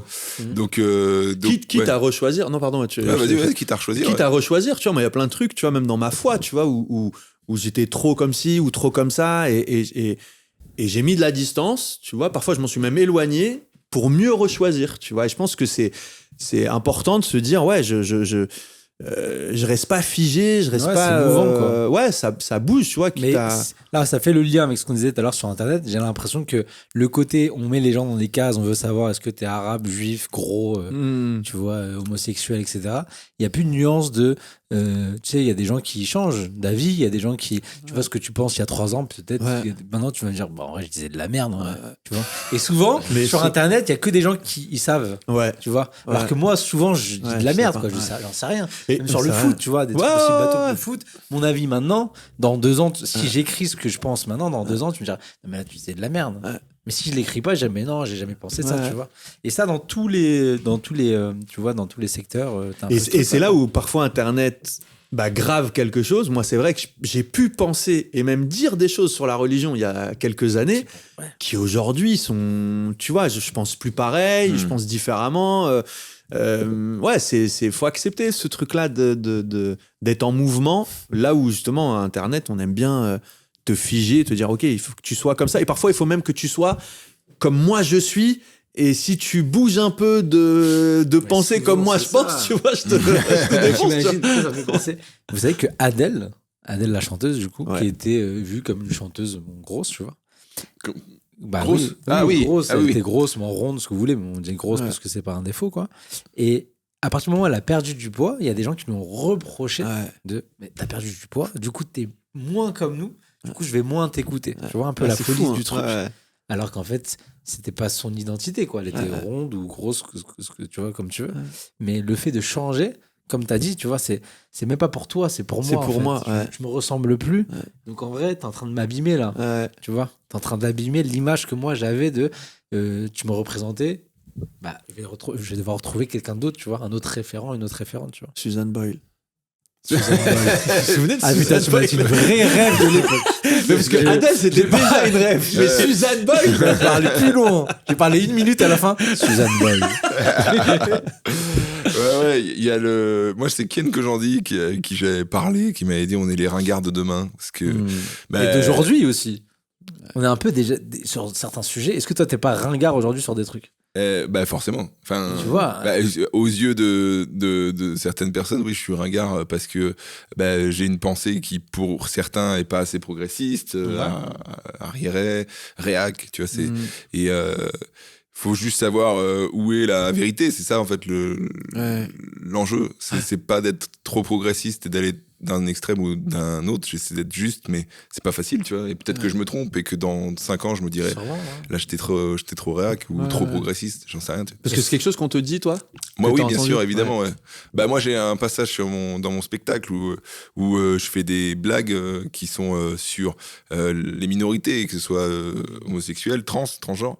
Et donc ça, j'ai eu des critiques comme quoi c'était des blagues problématiques parce que ça allait alimenter des clichés, etc. Moi, je pense qu'il faut rire de tout, parce que c'est une manière aussi de les inclure, et puis il faut garder du second degré, tu vois. Et puis, c'est la question de l'intention, tu vois, dans mon spectacle, je fais tout ce truc sur les accents. Oui, grave, exactement. Tu vois, je fais voter le public, parce qu'à un moment donné, des gens très progressistes sur le précédent spectacle m'ont dit, faut plus faire d'accent, parce que ça stigmatise les minorités. Ça. Et je dis, mais attendez, moi, il y avait plusieurs éléments de réponse. Je dis, attendez, moi, je viens d'un quartier populaire, on s'est vanné depuis toujours avec des accents. Et d'un seul coup, tu viens, toi, blanc, avec ton problème de blanc, avec ton oncle raciste à table, et tu viens me dire à moi, rebeu, que j'ai pas le droit de faire des accents. Et donc, parfois, j'utilise leur champ lexical. Je dis, vous faites du néopaternalisme, là, du néocolonialisme. Vous venez me dire, tiens, petite tête crépue ou chauve, faut plus faire de blagues, tu vois. Ça, c'est le premier truc. Et le deuxième, pourquoi j'ai voulu faire des accents, c'est qu'à chaque fois, je pars d'une caricature pour aller dans l'incarnation de l'accent. Parce que si tu me dis que je dois plus faire d'accent, tu t'empêches une visibilité de rebeu, de Renoir. Tu vois, si demain tu dois jouer un lord anglais, tu vas aller au plus proche de comment il parle, de comment tu vois. Et si tu nous dis qu'on peut plus faire l'accent maghrébin, et surtout que moi, le moine africain, c'est un moine burkinabé. J'ai écouté des heures de journaux télévisés pour être au plus près de l'accent, tu vois, burkinabé. Je fais pas un Camerounais, je fais pas un Sénégalais. Et en fait, c'est aussi... parfois, tu as les discours, tu as les gens qui disent « il faut plus », machin, puis tu as la réalité. Et la réalité, c'est que c'est bien fait. Nous, on n'avait jamais eu de problème avec ça. Et dernier truc, je pense que c'est l'intention. Laurent Gérard, il avait peut-être des mauvaises intentions quand il faisait ça. Tu vois. Ouais. Nous, on les a pas. Moi, chaque personnage, je suis pas là pour me moquer de lui ou me moquer d'un trait. Donc, je pense que c'est aussi là où il y a la pensée radicale et après, il y a la réalité et comment ça se... Et surtout quand on dit les accents, on parle pas des accents, tu vois, italiens, espagnols en vrai. En fait, on parle toujours de l'accent rebeu, l'accent africain, l'accent asiate, parce que ça a été beaucoup fait par justement Michel Leb. Parce qu'on veut protéger les minorités, mais en fait, on revient à ce que tu disais, c'est que si tu fais l'accent pour t'en moquer, il y a un problème, mais si c'est pour les inclure, les aimer, entre guillemets, c'est l'intention qui compte, quoi. Ouais, et puis il y a eu malgré eux, je dirais même, alors que je les adore d'amour, mais je pense que Gad, Jamel et plein d'autres qui ont fait l'accent de nos pères nous ont confortés dans un truc de on se moque de l'arabe, il est, tu vois, Smaïn et tout. Mais bonjour, monsieur, tu vois. C'est une façon de se moquer de. Tu vois, on nous prend pas, même si nous, on aimerait les incarner avec toute la tendresse, on nous empêche de mettre la tendresse. Ouais, mais ça, c'est avec notre regard de maintenant. En fait, je me suis toujours pensé, moi, je me vois toujours à l'époque. Moi, je suis né dans les années 90 et tout. Et quand tu voyais Gad, en tout cas, moi, je vois ma famille, quand on regardait les spectacles de Gad ou de Jamel, c'était comme une forme de liberté d'entendre des gens utiliser l'accent rebeu dans un spectacle. C'était extraordinaire. Il n'y avait pas d'arabe à la télé. Non, tu vois. Et ils nous représentaient de fou. Ils nous représentaient. Mais pour d'autres... Oui, mais avec notre regard de maintenant que les Arabes sont installés, ça n'a pas le même sens aujourd'hui. Un Arabe qui parle de son père et qui fait un accent rebeu. C'est sûr. Alors qu'à l'époque, il y avait une sorte de liberté juste de l'entendre. Au-delà vrai. de ce qu'il dit, je pense, au-delà du fond, l'entendre, c'était déjà politique en soi. C'est vrai, j'ai le droit de le dire. C'est qu'une question d'époque, hein. Tu vois. Mais si tu remontes vraiment il y a longtemps, le racisme c'était de gauche, tu vois. Je te laisse lire. Suzanne Boyle. C'est vrai, mais c'est vrai. Enfin, je veux dire, t'as raison. Les Lumières.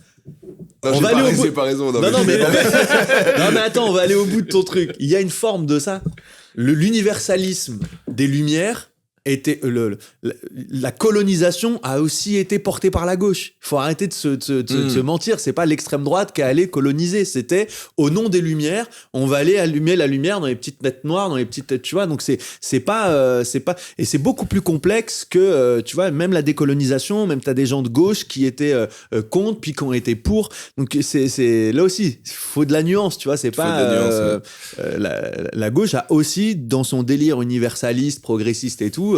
À sa part dans la colonisation aussi. En fait, ce qui est marrant, c'est que ça bouge avec les époques. C'est-à-dire que tout se décale vers la gauche. Le monde ça se décale vers la gauche. Enfin, ce qu'on appelle la gauche, c'est très simpliste de dire ça parce que on est progressiste. Ce qui fait qu'admettons, pendant la traite négrière, il y a un mec, il a dit à une époque, il faut mettre seulement 10 coups de fouet à une personne. Tu vois.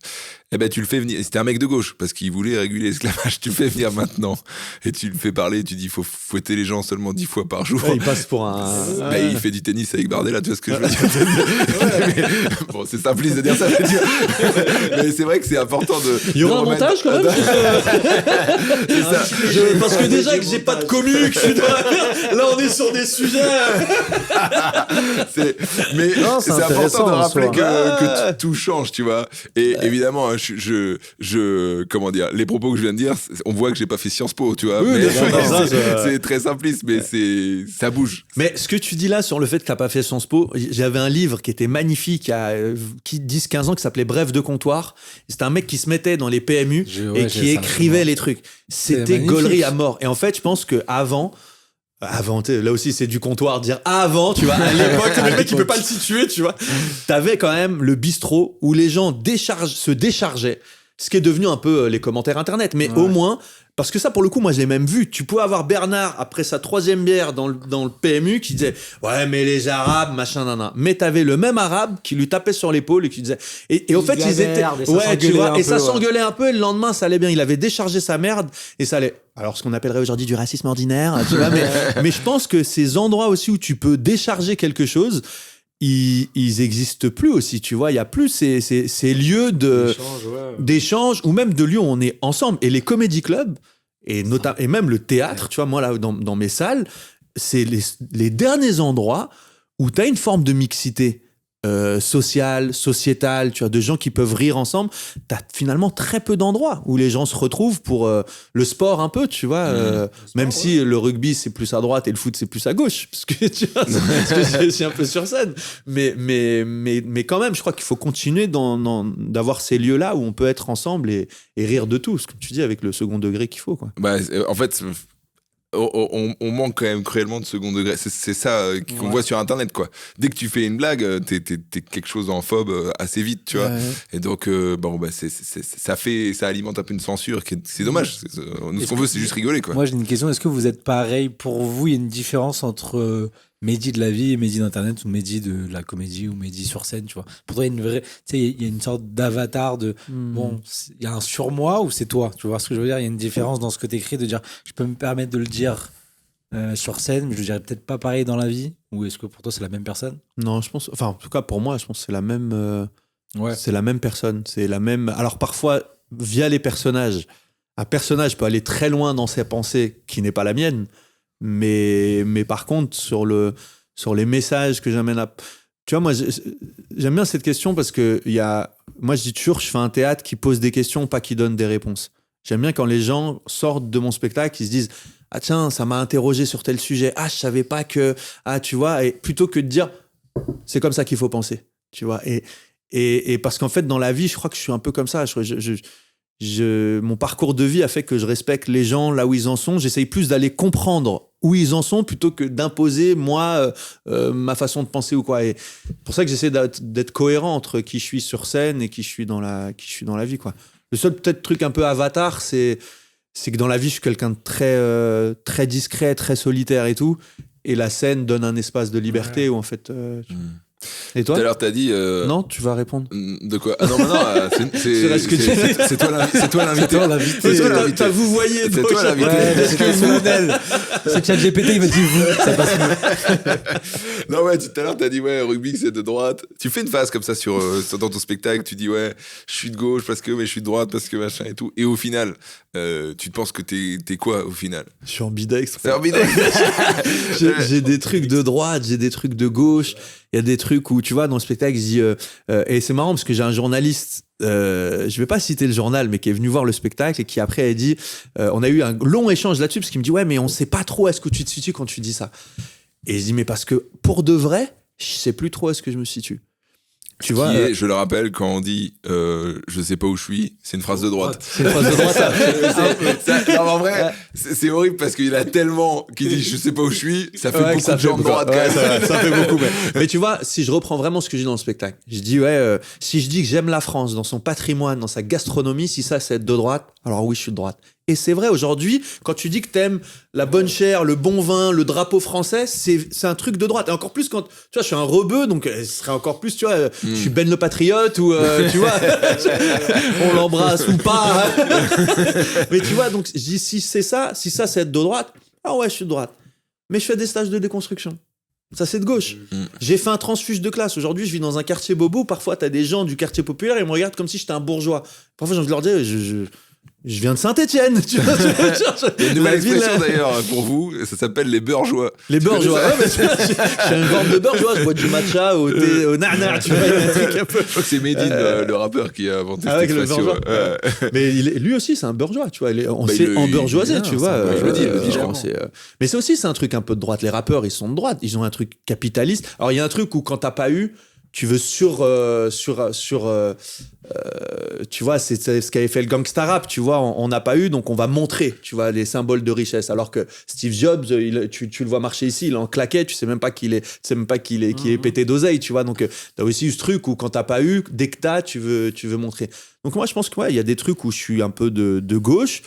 Même par rapport à mon christianisme, tu vois, l'accueil de l'autre, du migrant, de l'étranger, tu vois, si ça c'est un truc de gauche, ok, je suis de gauche. Mais après, ouais, je suis libéral. J'ai fait ce fameux transfuge de classe. Antisémitisme, c'est de droite, ça? Antisémitisme. Ah, on sait plus aujourd'hui. On sait plus parce que putain, les LFistes, ils ont repris ce truc. C'est dingue. Putain, mais c'est quand même dingue ce truc que tu vois historiquement. Toi, tu veux m'emmener que dans des sauces. Même moi, je me mets dans la merde. Voilà. Même Edgar Rive, là, il est pas. Non, mais On oui, coupera ce passage de l'antisémitisme. Non, ouais, du coup, c'est marrant parce que tu t'arrives pas à t'y tuer. Et en fait, moi, je me retrouve dans ces propos. Et souvent, on m'a dit, c'est bien une phrase de droite, ça. Et je dis, mais putain, il y en a beaucoup qui disent ça, quoi. Ouais. Alors, soit, mais il y a une grande majorité des gens qui sont de droite, soit il y a vraiment des gens qui savent pas où ils sont. En fait, je pense que c'est aussi parce que le centre ne veut plus rien dire. Parce qu'en fait, être centriste, alors on laissera les gens d'internet nous dire, mais je pense qu'être centriste, c'est aussi prendre ce qu'il y a de bon dans le progressisme et prendre ce qu'il y a de bon dans le conservatisme. C'est ça le centre au départ. Et pendant 30 ans, le centre, ça a été incarné par Bayrou. Tu vois ce que je veux dire? Ouais, t'as pas envie d'être de dire je vote Bayrou, tu vois, ça, c'est dur, tu vois. Et ensuite, c'est Macron qui a fait cette espèce de truc de en même temps. Et t'as pas envie non plus. Tu vois. Donc en fait, quand t'es centriste, tu peux plus être centriste. Tu peux plus être, justement, peut-être que c'était le parti de la nuance. Et j'ai l'impression qu'aujourd'hui, tu peux plus être, et tu dois être radical en disant, si je suis à gauche, je prends tout à gauche et je rejette tout à droite. Et inversement, tu vois, t'as des gens aussi à droite qui disent, non, mais tu peux pas parler de déconstruction à droite. Tu vois, les mecs, ils vont dire, est-ce qu'il y a des déconstruits de droite? Je suis pas sûr. Non. À part toi. Ben, ouais.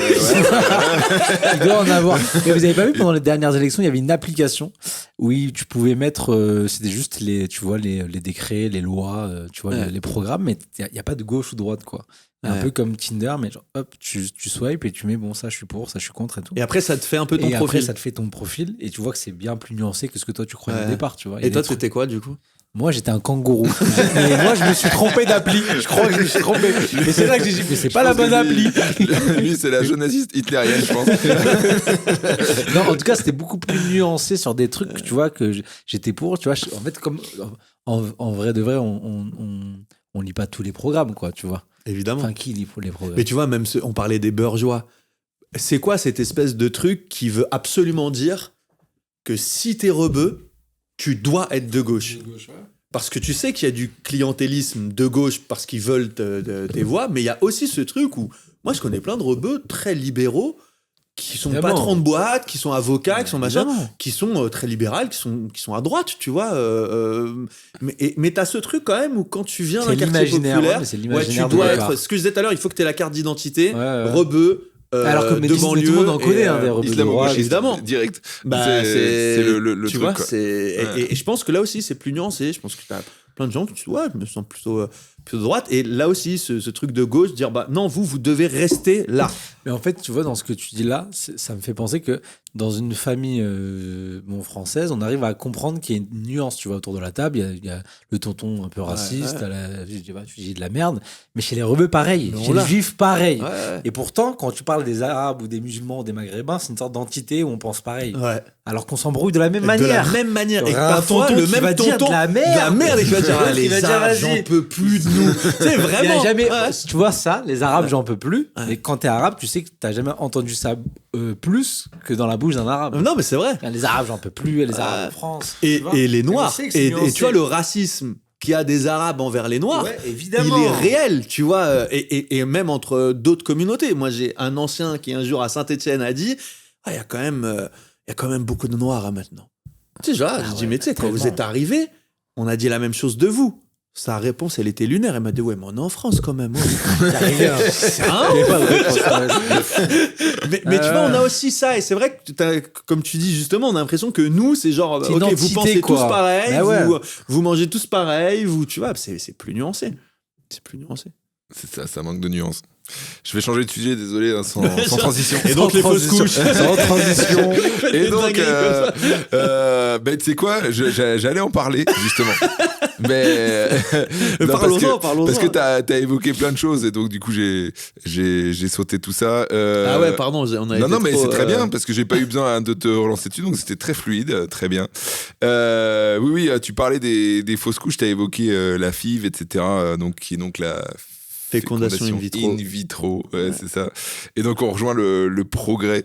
J'ai l'impression que tu mets un petit tacle à la religion encore une fois sur le progrès. Tu dis le progrès, la religion, parfois c'est que quand ça vous arrange, quoi. Ouais, je l'interroge, pareil. Je prends l'exemple de l'opticien, là, quand je dis, vous avez déjà vu un cateau à lunettes? Bah, le cateau à lunettes, il est très content qu'Aflelou soit là pour l'aider. Tu vois, t'as un problème, la médecine est là pour t'aider. Bon, bah, tu règles ce problème, tu vois, c'est du bon progrès. Mais, et lui, il répond, il dit, ouais, moi, je vous parle de la vie, pas de la vue. Et là où les chrétiens se crispent, c'est sur cette manipulation du vivant. Disant, c'est Dieu qui donne la vie. S'il y a quelque chose d'extérieur qui manipule, bah, ça change complètement tout le regard qu'on a sur la religion. De même pour l'euthanasie. Tu vois, tu as fait une très bonne vidéo là-dessus, sur l'euthanasie, sur le fait de, décider dans l'histoire de l'humanité, décider que tu vas toi-même vouloir te débrancher ou autre, c'est unique dans l'histoire. On peut juste l'interroger, pas juste se dire, c'est du progrès, on y va, tu vois. Et donc, j'interroge des deux côtés. J'interroge à la fois la religion qui parfois se braque sur des questions éthiques, bioéthiques, qui parfois, comme ils l'ont été sur la contraception, l'avortement, mais toutes les religions, tu vois, l'islam pareil, tu vois, le judaïsme pareil, donc je les interroge là-dessus. Et de l'autre côté, j'interroge aussi la médecine à tout prix. Moi, j'ai des médecins de PMA qui viennent voir mon spectacle en me disant merci, parce parce que parfois on oublie que les gens ils viennent aussi avec leur croyances, leur foi, leur parcours, et que nous on est juste là, on manipule, on gave d'hormones, tu vois, et je pense que sur ce sujet-là de la vie, il y a de telles crispations, peut-être plus même que sur la religion, la laïcité ou quoi. On parle du début de la vie, de fin de la vie. Moi, je l'interroge, tu vois, quand ma femme a fait des fausses couches à répétition, je parle de la 2e sur scène et je dis, au bout de la 9e semaine, ses oreilles et ses mains commencent à se former, son cœur à battre, et moi, je commence à l'aimer. Je l'ai aimé. Et je lui ai donné un prénom. Que la médecine me dise, c'est pas de la vie, oui, la médecine, elle dit ce qu'elle veut. Mais si moi, dans mon cœur, dans mes croyances, j'ai voulu y mettre ce sens-là, bah respectez-le aussi, tu vois. Et de l'autre côté, pareil, tu vois, la religion qui juste dit, en tout cas la religion chrétienne, pas de PMA, pas de truc, il faut pas, accompagner déjà les gens qui vivent ça, qui arrivent pas à avoir d'enfants depuis des mois, et ils veulent être en cohérence avec leurs croyances, et ils se disent, mais est-ce que je vais...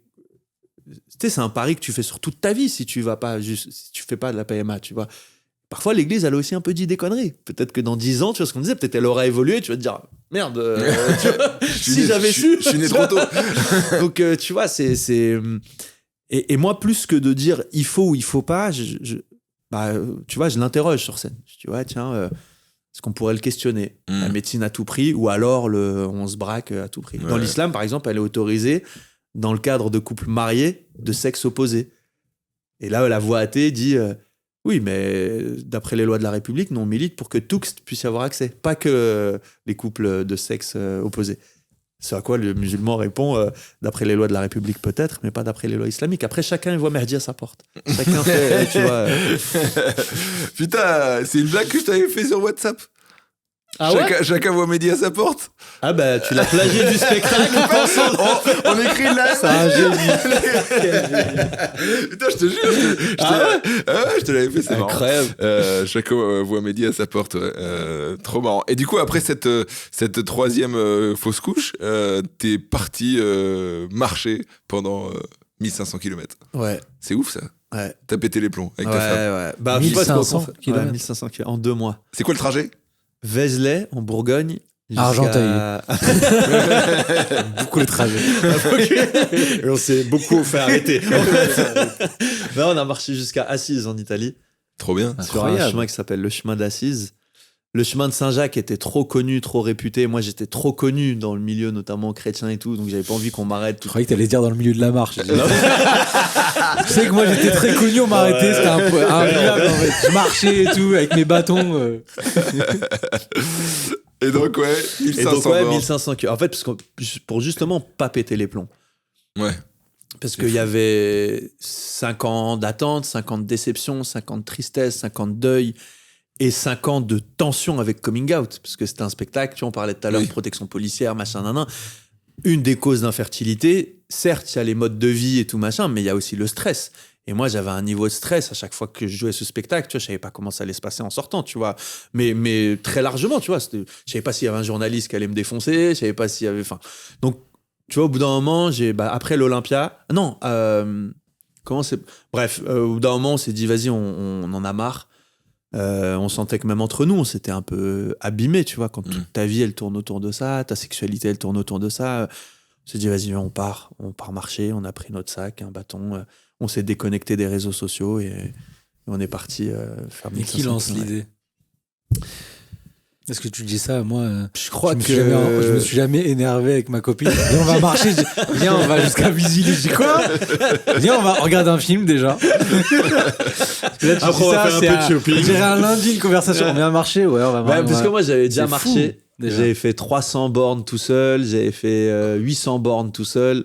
Et en France, tu vois, si ça, peut-être c'est un truc de droite. Alors là aussi, je suis de droite. Mais en fait, il y a des pèlerinages en France. Ouais. Et puis, t'as des GR et tout. T'as plein de routes tracées. Et je trouve que la marche, l'homme est fait pour marcher. Et pareil, je le ramène à ma culture. Tu vois, moi, mon père a grandi dans les montagnes en Kabylie. Parfois, quand il me raconte des anecdotes, il me disait, ouais, on allait chez la tante là-bas et tout machin. Je dis, mais il y a 25 bornes et tout. Il me dit, ouais, l'aller-retour, la même journée. On a été des peuples aussi de nomades, et donc, je pense que l'homme est fait pour marcher et qu'il n'y a rien qui fait autant de bien que la marche ou la course, tout ça. Mais je pense que la marche, il y a un côté en plus contemplatif, répétitif. Et donc, ouais, ça a été on aurait pu faire un tour du monde, on aurait pu, elle avait déjà un peu marché. Je sais plus si je lui ai dit ça. Un jour, elle est tombée sur ce truc, chemin d'Assise. Le chemin d'Assise, c'est lié à Saint François, qui est le saint patron de la nature, justement. Et on avait besoin de se reconnecter avec la nature, parce qu'on est du vivant. Et on s'est dit, on a envie de retrouver Dieu, parce que je commençais un peu à perdre la foi, à travers la création. Et de sentir qu'on faisait partie de cette création. Et on a traversé les Alpes. On a vu, c'est là où tu vois l'immensité de l'être humain dans la capacité à ce qu'il a pu créer. Et en même temps, sa fragilité. Tu sens que t'es rien face à quand t'es au milieu des Alpes, que tu vois des rapaces et tout, machin, tu te dis, mais on se prend parfois, ça te ramène beaucoup à quelque chose de l'ordre de l'humilité et de se dire, ouais, nous, c'est pendant la marche qu'on s'est dit, bon, on va quitter Paris, on va essayer d'avoir un mode de vie plus écolo, mais pas justement dans le côté bourgeois et tout, de se dire, on a vraiment des choses à changer dans nos modes de vie, de vivre de façon plus sobre. Moi, j'ai grandi dans une famille où il y avait un peu de pauvreté. On n'a jamais été aussi heureux que quand on vivait avec peu. Et maintenant, j'essaye vraiment. Tu vois, je prends plus l'avion. J'essaie de manger vraiment en circuit court. J'ai un potager. Et de rendre grâce. Je suis croyant. Donc, Dieu, il nous a fait le don de cette terre. Et j'ai l'impression que... on nous a demandé d'en prendre soin. Et c'est pas que prendre soin des abeilles, c'est prendre soin de soi, c'est prendre soin du plus fragile, de l'orphelin, c'est ça être spirituel, ça être religieux. Et pour moi, la marche, ça nous a amené ça. Du coup, ce que tu dis que tu as fait une digital détox, et vraiment, tu as arrêté et tu en parles un peu des effets, mais sommairement, c'est quoi le plus gros changement quand tu arrêtes complet les réseaux comme ça me fascine, quoi. Mais tu as l'impression que tu es drogué. Ah ouais? Au début, j'ai enlevé les applis. Les premiers jours, j'étais en manque. Ça veut dire je remettais pas l'appli, mais j'allais sur Google et je tapais Instagram et je voulais voir. Vrai, quoi. Ouais. J'ai laissé longtemps LinkedIn et à la fin, tu scrolles sur LinkedIn. Tu deviens teubé, tu dis... Ah ouais, le seul truc que tu gardes, c'est LinkedIn. Et tu vois d'ailleurs qu'il y a des réels sur LinkedIn. Tu te dis, c'est pas mal. Bonjour, j'ai fait 3 ans d'entreprise. Tu vois, c'est pas... Ah ouais, ok. Donc, il a fait du chiffre d'affaires. Mais quoi, t'avais un tel et t'avais enlevé la plupart des applis. J'ai enlevé toutes les applis. Donc, les premiers jours, t'as vraiment... En tout cas, moi qui scrollais beaucoup et tout, en fait, comme tout le monde, on dit toujours, ouais, le portable pour les jeunes et tout. Mais mec, regardons nos temps d'écran. Hein, c'est une cata. C'est une catastrophe. Et donc, il y a un temps de désintox réel où, comme un drogué, t'es en manque. Et après, quand je dis j'ai des pop-up qui viennent quand je marche et je fais tout un truc où je fais réapparaître j'avais l'impression que mon cerveau était pollué. Mais je te promets, je marchais Et j'entendais floup, moi je m'appelle Mathias. Tu sais, tu vois, tous les trucs qu'on a scrollés, tu vois. Et ça et t'es d'un seul coup. Et tu te dis, mais le cerveau qui était une poubelle. Et après, tu vois, au bout d'un moment, bah, tu te rends compte que la vie sans réseaux sociaux, elle est incroyable en fait. Tu t'ennuies. Tu prends le temps de t'ennuyer. Et c'est une phrase que je dis dans le spectacle, mais que j'ai, pour le coup, piqué à un sociologue que je ne connais pas, mais qui un jour, dans un podcast, avait dit... il était spécialiste des dystopies. Et il avait dit, dans toutes les dystopies au cinéma, dans la littérature, il a dit, jamais on n'aurait imaginé que l'homme moderne passerait sa vie à caresser une vitre. Et ben, j'ai pris une claque quand j'ai entendu cette phrase. Parce qu'on pensait... Parce que je dis ça, moi, quand j'étais gamin, je pensais qu'on allait faire des trucs incroyables et tout. Et regarde, rentre dans un train. Moi, quand il y a eu la polémique No Kids, mais moi, c'est les téléphones qu'il faut interdire dans les trains. Parce que si le gamin, il te dérange dans quoi? Il te dérange dans ton petit silence. On fait croire que c'est les gens qui taffent, mais il y a 5% qui taffent. Hein. On est tous avec nos séries, nos trucs, nos machins, et s'il y a un gamin qui chouine, il te fait chier parce qu'il te dérange. Tu sais, parfois, tu dis bonjour à quelqu'un, la personne qui est assise à côté de toi, on prend tous le train énormément avec les tournées, les comédie clubs. Tu vois bien qu'en fait, on veut pas être dérangé. Si on te dit bonjour, déjà, le seul truc, c'est quand le contrôleur passe, ça bip, tu repars dans ta bulle. On est devenus des drogués. Et il n'y a pas que les enfants, quoi. Et moi, pour le coup, la marche, ça a été radical. Et je fais gaffe. Je mets des limites maintenant. Tu parlais de jeûne tout à l'heure sur la masturbation. Tu sais, qui fait des liens. Vous êtes les meilleurs en transition. Non, mais le carême, même le ramadan, sont des temps où tu te dis, OK, on va faire pause. Et le but, c'est après de garder ce truc-là. Moi, par exemple, à la maison, dans la chambre à coucher, pas de téléphone. Parce que ça aussi, si on fait plus de gosses, je sais plus, là aussi, je l'ai entendu, c'est Fabien l'OMS.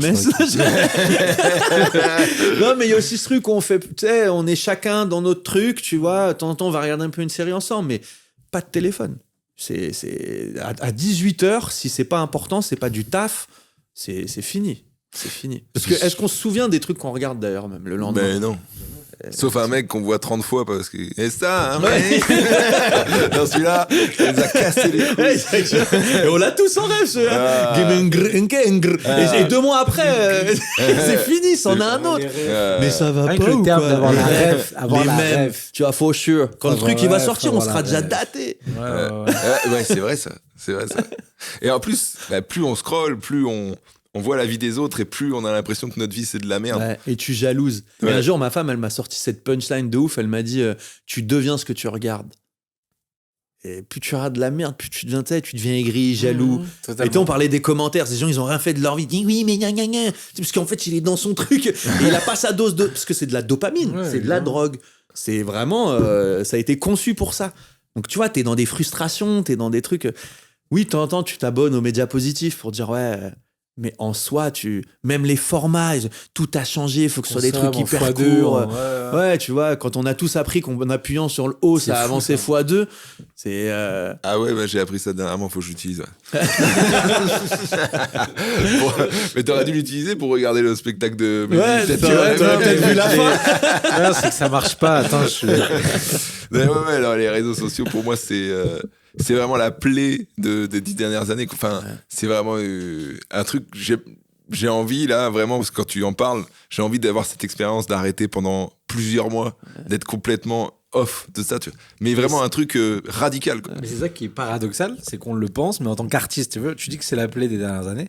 Si toi, tu peux vivre de ça avant un spectacle rempli, c'est aussi exactement grâce à ça. Exactement. Si tu peux, si aujourd'hui là, tout ce qu'on dit là, ça va être vu sur les réseaux sociaux. C'est ça qui est paradoxal. C'est une question d'équilibre. Il y a plein de trucs. Là, on cite des trucs de l'OMS depuis tout à l'heure. Bon, c'est des trucs de TikTok, mais il y a des trucs pertinents, tu vois, de sociologues. Il y a aussi, évidemment, il y a aussi des belles choses sur les réseaux. Mais tout dépend. C'est le trop en fait. Le trop. Tout est une question d'équilibre dans la vie. Moi, la vie, c'est pour ça que c'est les trucs que je garde du christianisme. J'aime énormément la vie monastique. La vie monastique, chez les moines, qu'ils soient d'Extrême-Orient ou dans les monastères cisterciens que je fréquente, tout est réglé. Tout est une question d'équilibre. Et en fait, c'est cette recherche d'équilibre qu'il faut avoir. C'est pas mauvais en soi, si t'en fais bon usage. Pour le coup, ça, c'est un truc que j'ai vu en scrollant. Un mec qui disait, si ton téléphone n'est pas rentable, c'est que t'as mis 1000 et quelques euros pour rien. Il faut que ce soit effectivement ton outil de travail. De tel à tel moment, je travaille dessus. De tel à tel moment, je vais voir ce qui se passe dessus. Et j'ai 20 minutes où je scroll. Mais il faut que ce soit... j'ai l'impression timé, quoi. Tu vois, de se dire, ok, je contrôle ce truc. Parce que sinon, c'est hors de contrôle. Et donc, évidemment que c'est positif. Et d'ailleurs, on le disait tout à l'heure, moi, parce que je n'y suis pas, il y a une forme aussi de difficulté pour moi à exister dans le paysage.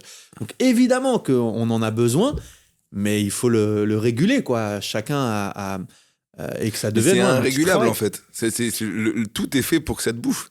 Les notifs, quand tu prends c'était créé pour ça. Les algorithmes, tout, ça t'aspire, en fait. Ouais, mais tu pourrais mettre... Et au lieu de mettre ignorer la limite pour aujourd'hui, c'est quand ça je crois. En fait, et après, t'enlèves le notif. Donc tu regardes, donc tu deviens ta propre notif. Tu regardes tout le temps. Mais c'est la volonté. En fait, c'est l'éducation à la volonté. Comme on a été éduqué à la frustration, là, c'est pas pour rien que c'est une forme de soft power tu vois, la Chine, par exemple, c'est interdit aux enfants. Enfin, c'est interdit TikTok. Pourquoi ? Ils ont un autre TikTok. Ils ont un autre TikTok, mais parce qu'ils savent qu'il y a une forme d'abrutissement aussi là-dedans. Donc, on va abrutir les gens de l'Occident, alors que eux... En fait, c'est simple, t'as la réponse. À partir du moment, tu sais que Mark Zuckerberg, je crois, ou d'autres, ils interdisent à leurs enfants d'avoir les réseaux sociaux. C'est-à-dire que ceux qui ont créé ça, leurs enfants, ils l'utilisent pas. T'as déjà un peu une partie de la réponse, quoi. Bah, totalement. Tu vois ce que je veux dire ? Derrière nos écrans de fumée, le documentaire qu'il y avait sur Netflix, où tous les fondateurs disent on a couché un monstre. Tu vois ce que je veux dire ? Personne ne l'a. Ouais, celui qui a inventé le scrolling infini, il dit c'est la plus grande erreur de ma vie, ça. C'est fou. Et en plus, quand tu dis l'algorithme, par rapport à la radicalité, et on le voit avec la montée des extrêmes, c'est qu'on va te proposer que des trucs qui vont t'enfermer et qui vont te conforter dans tes pensées idéologiques, politiques et tout. Et plus t'aimes, plus il va te proposer le même contenu. Évidemment. Et donc, en fait, d'où le fait qu'il n'y a plus de nuances et que tout est polarisé, quoi. Et puis la tristesse, moi, je trouve, du coup, j'étais surveillant à un moment donné dans ma vie, il n'y a plus de culture commune. Tu vois, quand on était petit, même si t'aimais pas, on regardait plus ou moins les mêmes choses, on entendait les mêmes choses. Maintenant, vraiment, pour autant...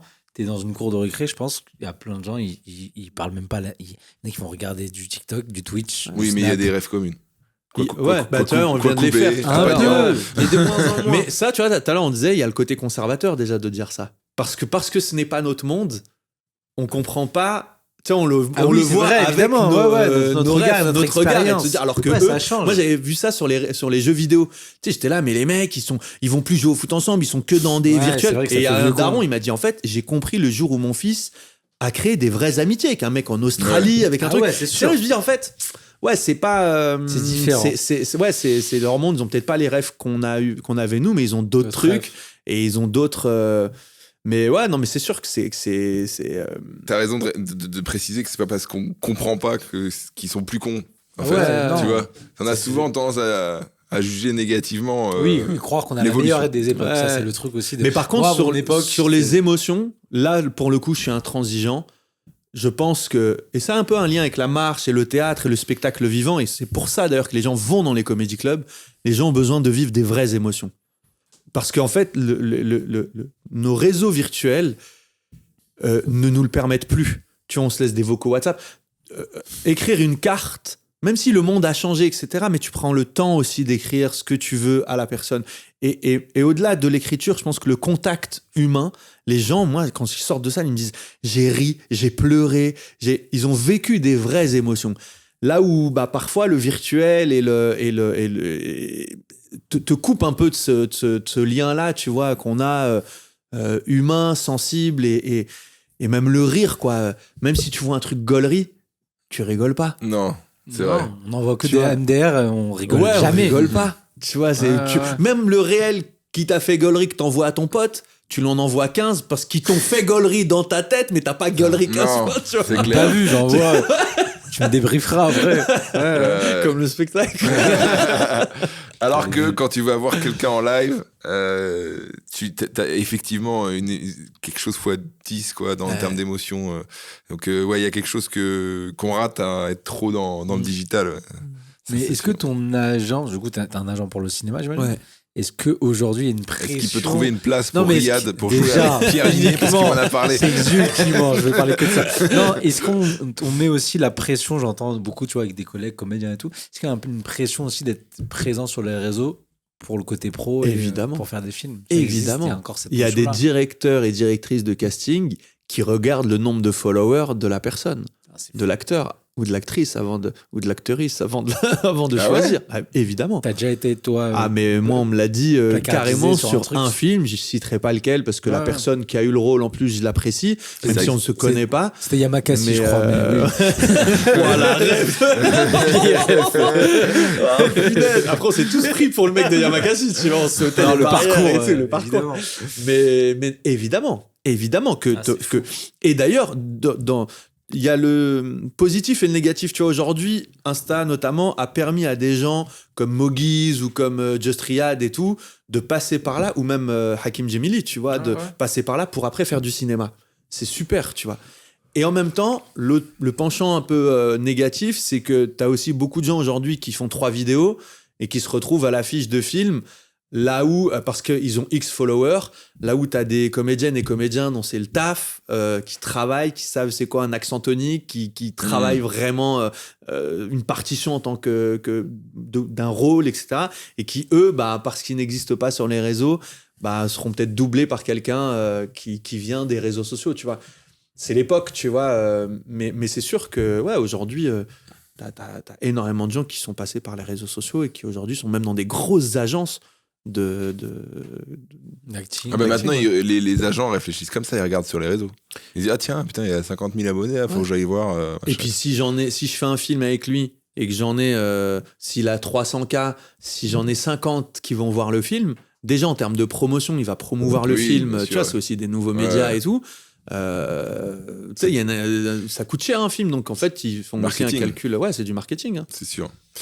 On arrive tranquillement. J'avais encore des questions, notamment sur le déménagement et tout. Parce qu'en même fait, si on n'y répond pas. Si on n'y répond pas, en fait, t'as déménagé et je voulais savoir quel était l'impact. Tu peux dire où ou pas? Dans quelle région? Ouais, en Touraine. En Touraine. Ouais. Oui, merci. Pour la petite histoire, j'ai eu un appel de la radio ici Touraine. Bonjour, est-ce que tu peux parler de Mehdi? Non, mais en plus, c'était même pas parler de moi. On voulait parler d'humour. Ah ouais, d'accord. Et donc toi, tu m'as appelé, il a fait ma promo, alors que tu sais, c'était j'étais là pour ça. Il était généreux. Et donc, tu parles de l'impact, parce que ça rejoint un peu la digital detox. Là, c'est une détox, mais différente, quoi. Ouais. C'est quoi les impacts allez, sommairement, qu'est-ce qui a changé dans ta vie dans le fait de t'être éloigné de Paris, quoi? Il y a du positif et du négatif. Le positif, c'est que j'ai la chance d'avoir une maison, un potager, de voir le cycle des saisons, mais pour de vrai, quoi. Tu vois, moi, vraiment, j'avais un couple d'oiseaux qui avait fait un nid dans une petite dépendance qu'on a sur le côté. 2 années de suite, je les observais, je voyais comment le mâle gérait le truc machin, et le jour où le chat les a tués, j'étais dans Paris et ma femme m'a appelé pour me le dire, j'ai pleuré. Non. Je te promets, parce que je m'y étais un peu attaché. Et en même temps, c'est le cycle de la vie, tu vois. Le chat, il a bouffé l'oiseau, alors, c'est lui. Je sais pas, parce que le chat, je crois que c'est un animal importé et qu'il a rien à foutre là-bas. Et il paraît qu'il y a un gros tabou autour du mal que font les chats dans les villes. J'ai lu ça, un truc de l'OMS. Sur Chat Magazine. Sur Chat GPT. Bien joué. Bien joué, on n'aura pas mieux ce soir. Mais donc un style de vie où tu prends plus le temps, tu peux aller faire des longues balades, te promener dans les vignes. Enfin, il y a un truc où t'as ce lien avec la nature qui est incroyable en fait, que j'ai pas envie de couper. Après, c'est vrai que ça me coupe d'une vie. Il y a une émulation parisienne créative qui manque, quoi.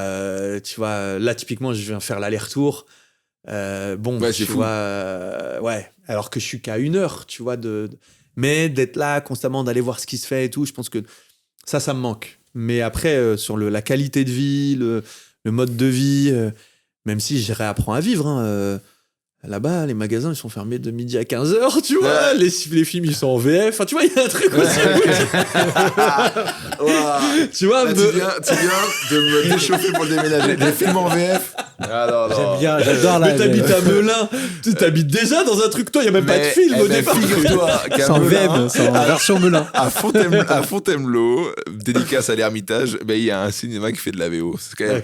Donc, c'est rare. Mais oui, je suis d'accord, la VF, c'est vraiment c'est rude. Mais bon, Désolé pour Ça tous dépend, nos ça dépend collègues lesquels. Moi, franchement, doublent. j'aime bien certains films en VF. Après, peut-être par nostalgie. Par nostalgie, certains Oui, films, bien genre sûr. Les Affranchis, tu pourrais pas les voir en Affranchis, Non, ouais. et tous les, il y a plein, Ouais, des ouais, Star tous les- Wars, enfin tout ce que j'ai connu. je tout ce qu'on pense, a connu jeune, ouais. Ouais, il y a des avantages et des inconvénients quoi de la vie en la région. Ouais. C'est donc ouais, tu vois plus d'avantages quand même.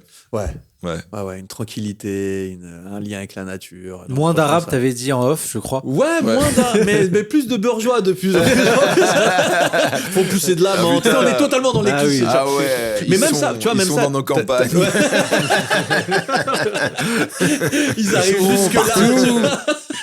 Mais en vrai, tu vois, même ça, dans les clichés qu'on a de la représentation des gens issus de l'immigration, on a l'impression qu'on doit vivre qu'en ville et Ah oui, que dans alors que pas les du quartiers. tout. Alors que pas du tout. On a plein de gens qui vivent aujourd'hui, qui sont propriétaires, qui vivent à la campagne. Tu vois, il y en a de plus en plus. En tout C'est cas, vrai. c'est même pas de plus en plus, il y en a. Et ça, Il y a des arbres au milieu des arbres. Ouais. Par exemple, pour jouer Et un des peu avec arbres la au langue milieu des- française. Il y en a, ça existe. Est-ce qu'on va se faire démonétiser cet épisode Est-ce que les gens vont comprendre le second degré ou est-ce qu'on va se faire taxer de fascisme? On le verra bien. On verra la suite. Mehdi, dans c'est les la commentaires. fin de cet épisode du podcast de Franjo. Merci de t'être prêté au jeu. Ah, ça merci. fait grave plaisir. Ouais, merci d'être merci à venu. toi. Allez Merci. voir du coup Couleur Framboise. C'est ton. Ouais. Il ton- parle à moi là. Là, il me parle à moi uniquement. Ouais, juste à Riyad. Va le voir. T'as d'autres choses à promouvoir? Tant qu'à faire. Non, principalement ça. Couleur framboise. Couleur framboise Voilà. à Paris et partout dans toute la France. Et vraiment, je tiens vraiment particulièrement à te remercier parce qu'effectivement, ça fait des années qu'on se connaît. Je suis un peu tout ce que tu fais. Et justement, dans cet éloge de la nuance, dans la liberté que tu as, et sur scène et en dehors. Et ouais, je suis venu vraiment. C'est pour ça d'ailleurs que je suis même venu sur mon attaché de presse en disant non, je viens en terrain conquis Ouais. d'amitié, tu vois. Oui, bien sûr, Bon, ouais. je savais pas que rien. Ah, je savais pas qu'il savait pas. L'attaché de presse est derrière pour moi. Mais non, mais en tout cas, ouais, Mais force à tout ce que tu fais. Bah, merci, toi aussi. depuis des Moi années, quoi. j'ai regardé, j'ai eu la chance de le voir, donc j'ai ri et j'ai pleuré. Donc voilà, bah, si tu veux pleurer aussi, je t'invite à le voir. Ah, Ouais, ouais, j'irai le voir, c'est ça. j'irai Et le je voir vous avec invite grand à le plaisir. voir. Mais Merci, même, Riyad. viens le voir en. Vraiment, ça me ferait plaisir de t'inviter Non, dans la avec- salle, tu vois. Avec grand tu plaisir, viendras le vraiment. voir, Je viendrai grand plaisir. Tu seras obligé comme ça. Non, Voilà, de voir la fin. Ah non, Tu de pourras voir la sortir, fin. mais je te verrai. Merci Riyad d'être C'était prêté un au jeu. plaisir. pour Est-ce que j'ai avoir bien co-animé. remplacé Ilias? Oui, ah oui, complètement. Bah, moi qui n'ai pas connu Ilias, Tu c'était préfères ça? super, ouais. Bah, moi, j'aime bien. Et on peut dire il est où Ilias? Parce que là, ils vont dire Ilias, peut-être. il court un marathon à Dubaï. Ok. Putain. Il a couru en 3 heures de bravo, Ilias. Ah, bravo. Incroyable. Tu vois, il y a des gens qui marchent, il y en a qui courent, et moi je suis là. Et toi, t'as une actu, un truc qu'on peut te voir Et en bah non, moi spectacle je et joue tout souvent dans les comédie clubs, et dans les premières parties de Franjo, et je prépare mon spectacle. Et si vous voulez voir ce que je fais des vidéos sur Instagram, Riyadgram sur Instagram, et également je vends une veste sur Vinted. Ça peut aider. Elle veut pas partir cette veste. Une veste kangourou. Une veste kangourou. Et alors moi, bah, je joue la dernière de mon spectacle le 30 avril au Grand Rex. N'hésitez pas à venir. C'est Voilà. fou ça. Mais c'est bientôt Attends. plus de place. Il y a- Je te dis, mais n'hésitez pas à venir, mais Ah il a ouais, fait la c'est tournée celui-là, des je Grands vois. Ducs. Non, je pense que ça ira, il reste encore. Le camp va Bon, durer. mais dépêchez-vous, Dépêchez-vous, les dépêchez-vous. places partent. Et vite. abonnez-vous, surtout à moi, parce que j'ai pas de followers, donc s'il vous plaît, Si donnez vous de voulez la le force. voir, voilà, à la place d'Hakim Gemili, parce qu'on le voit trop. Qu'on embrasse. Qu'on embrasse. Merci d'avoir regardé cet épisode jusqu'au bout. Le mois prochain, c'est tous les mois. Le mois prochain, on va recevoir Marine Baousson. Voilà, j'ai spoil. Donc, venez écouter ça. Merci, bisous, à bientôt.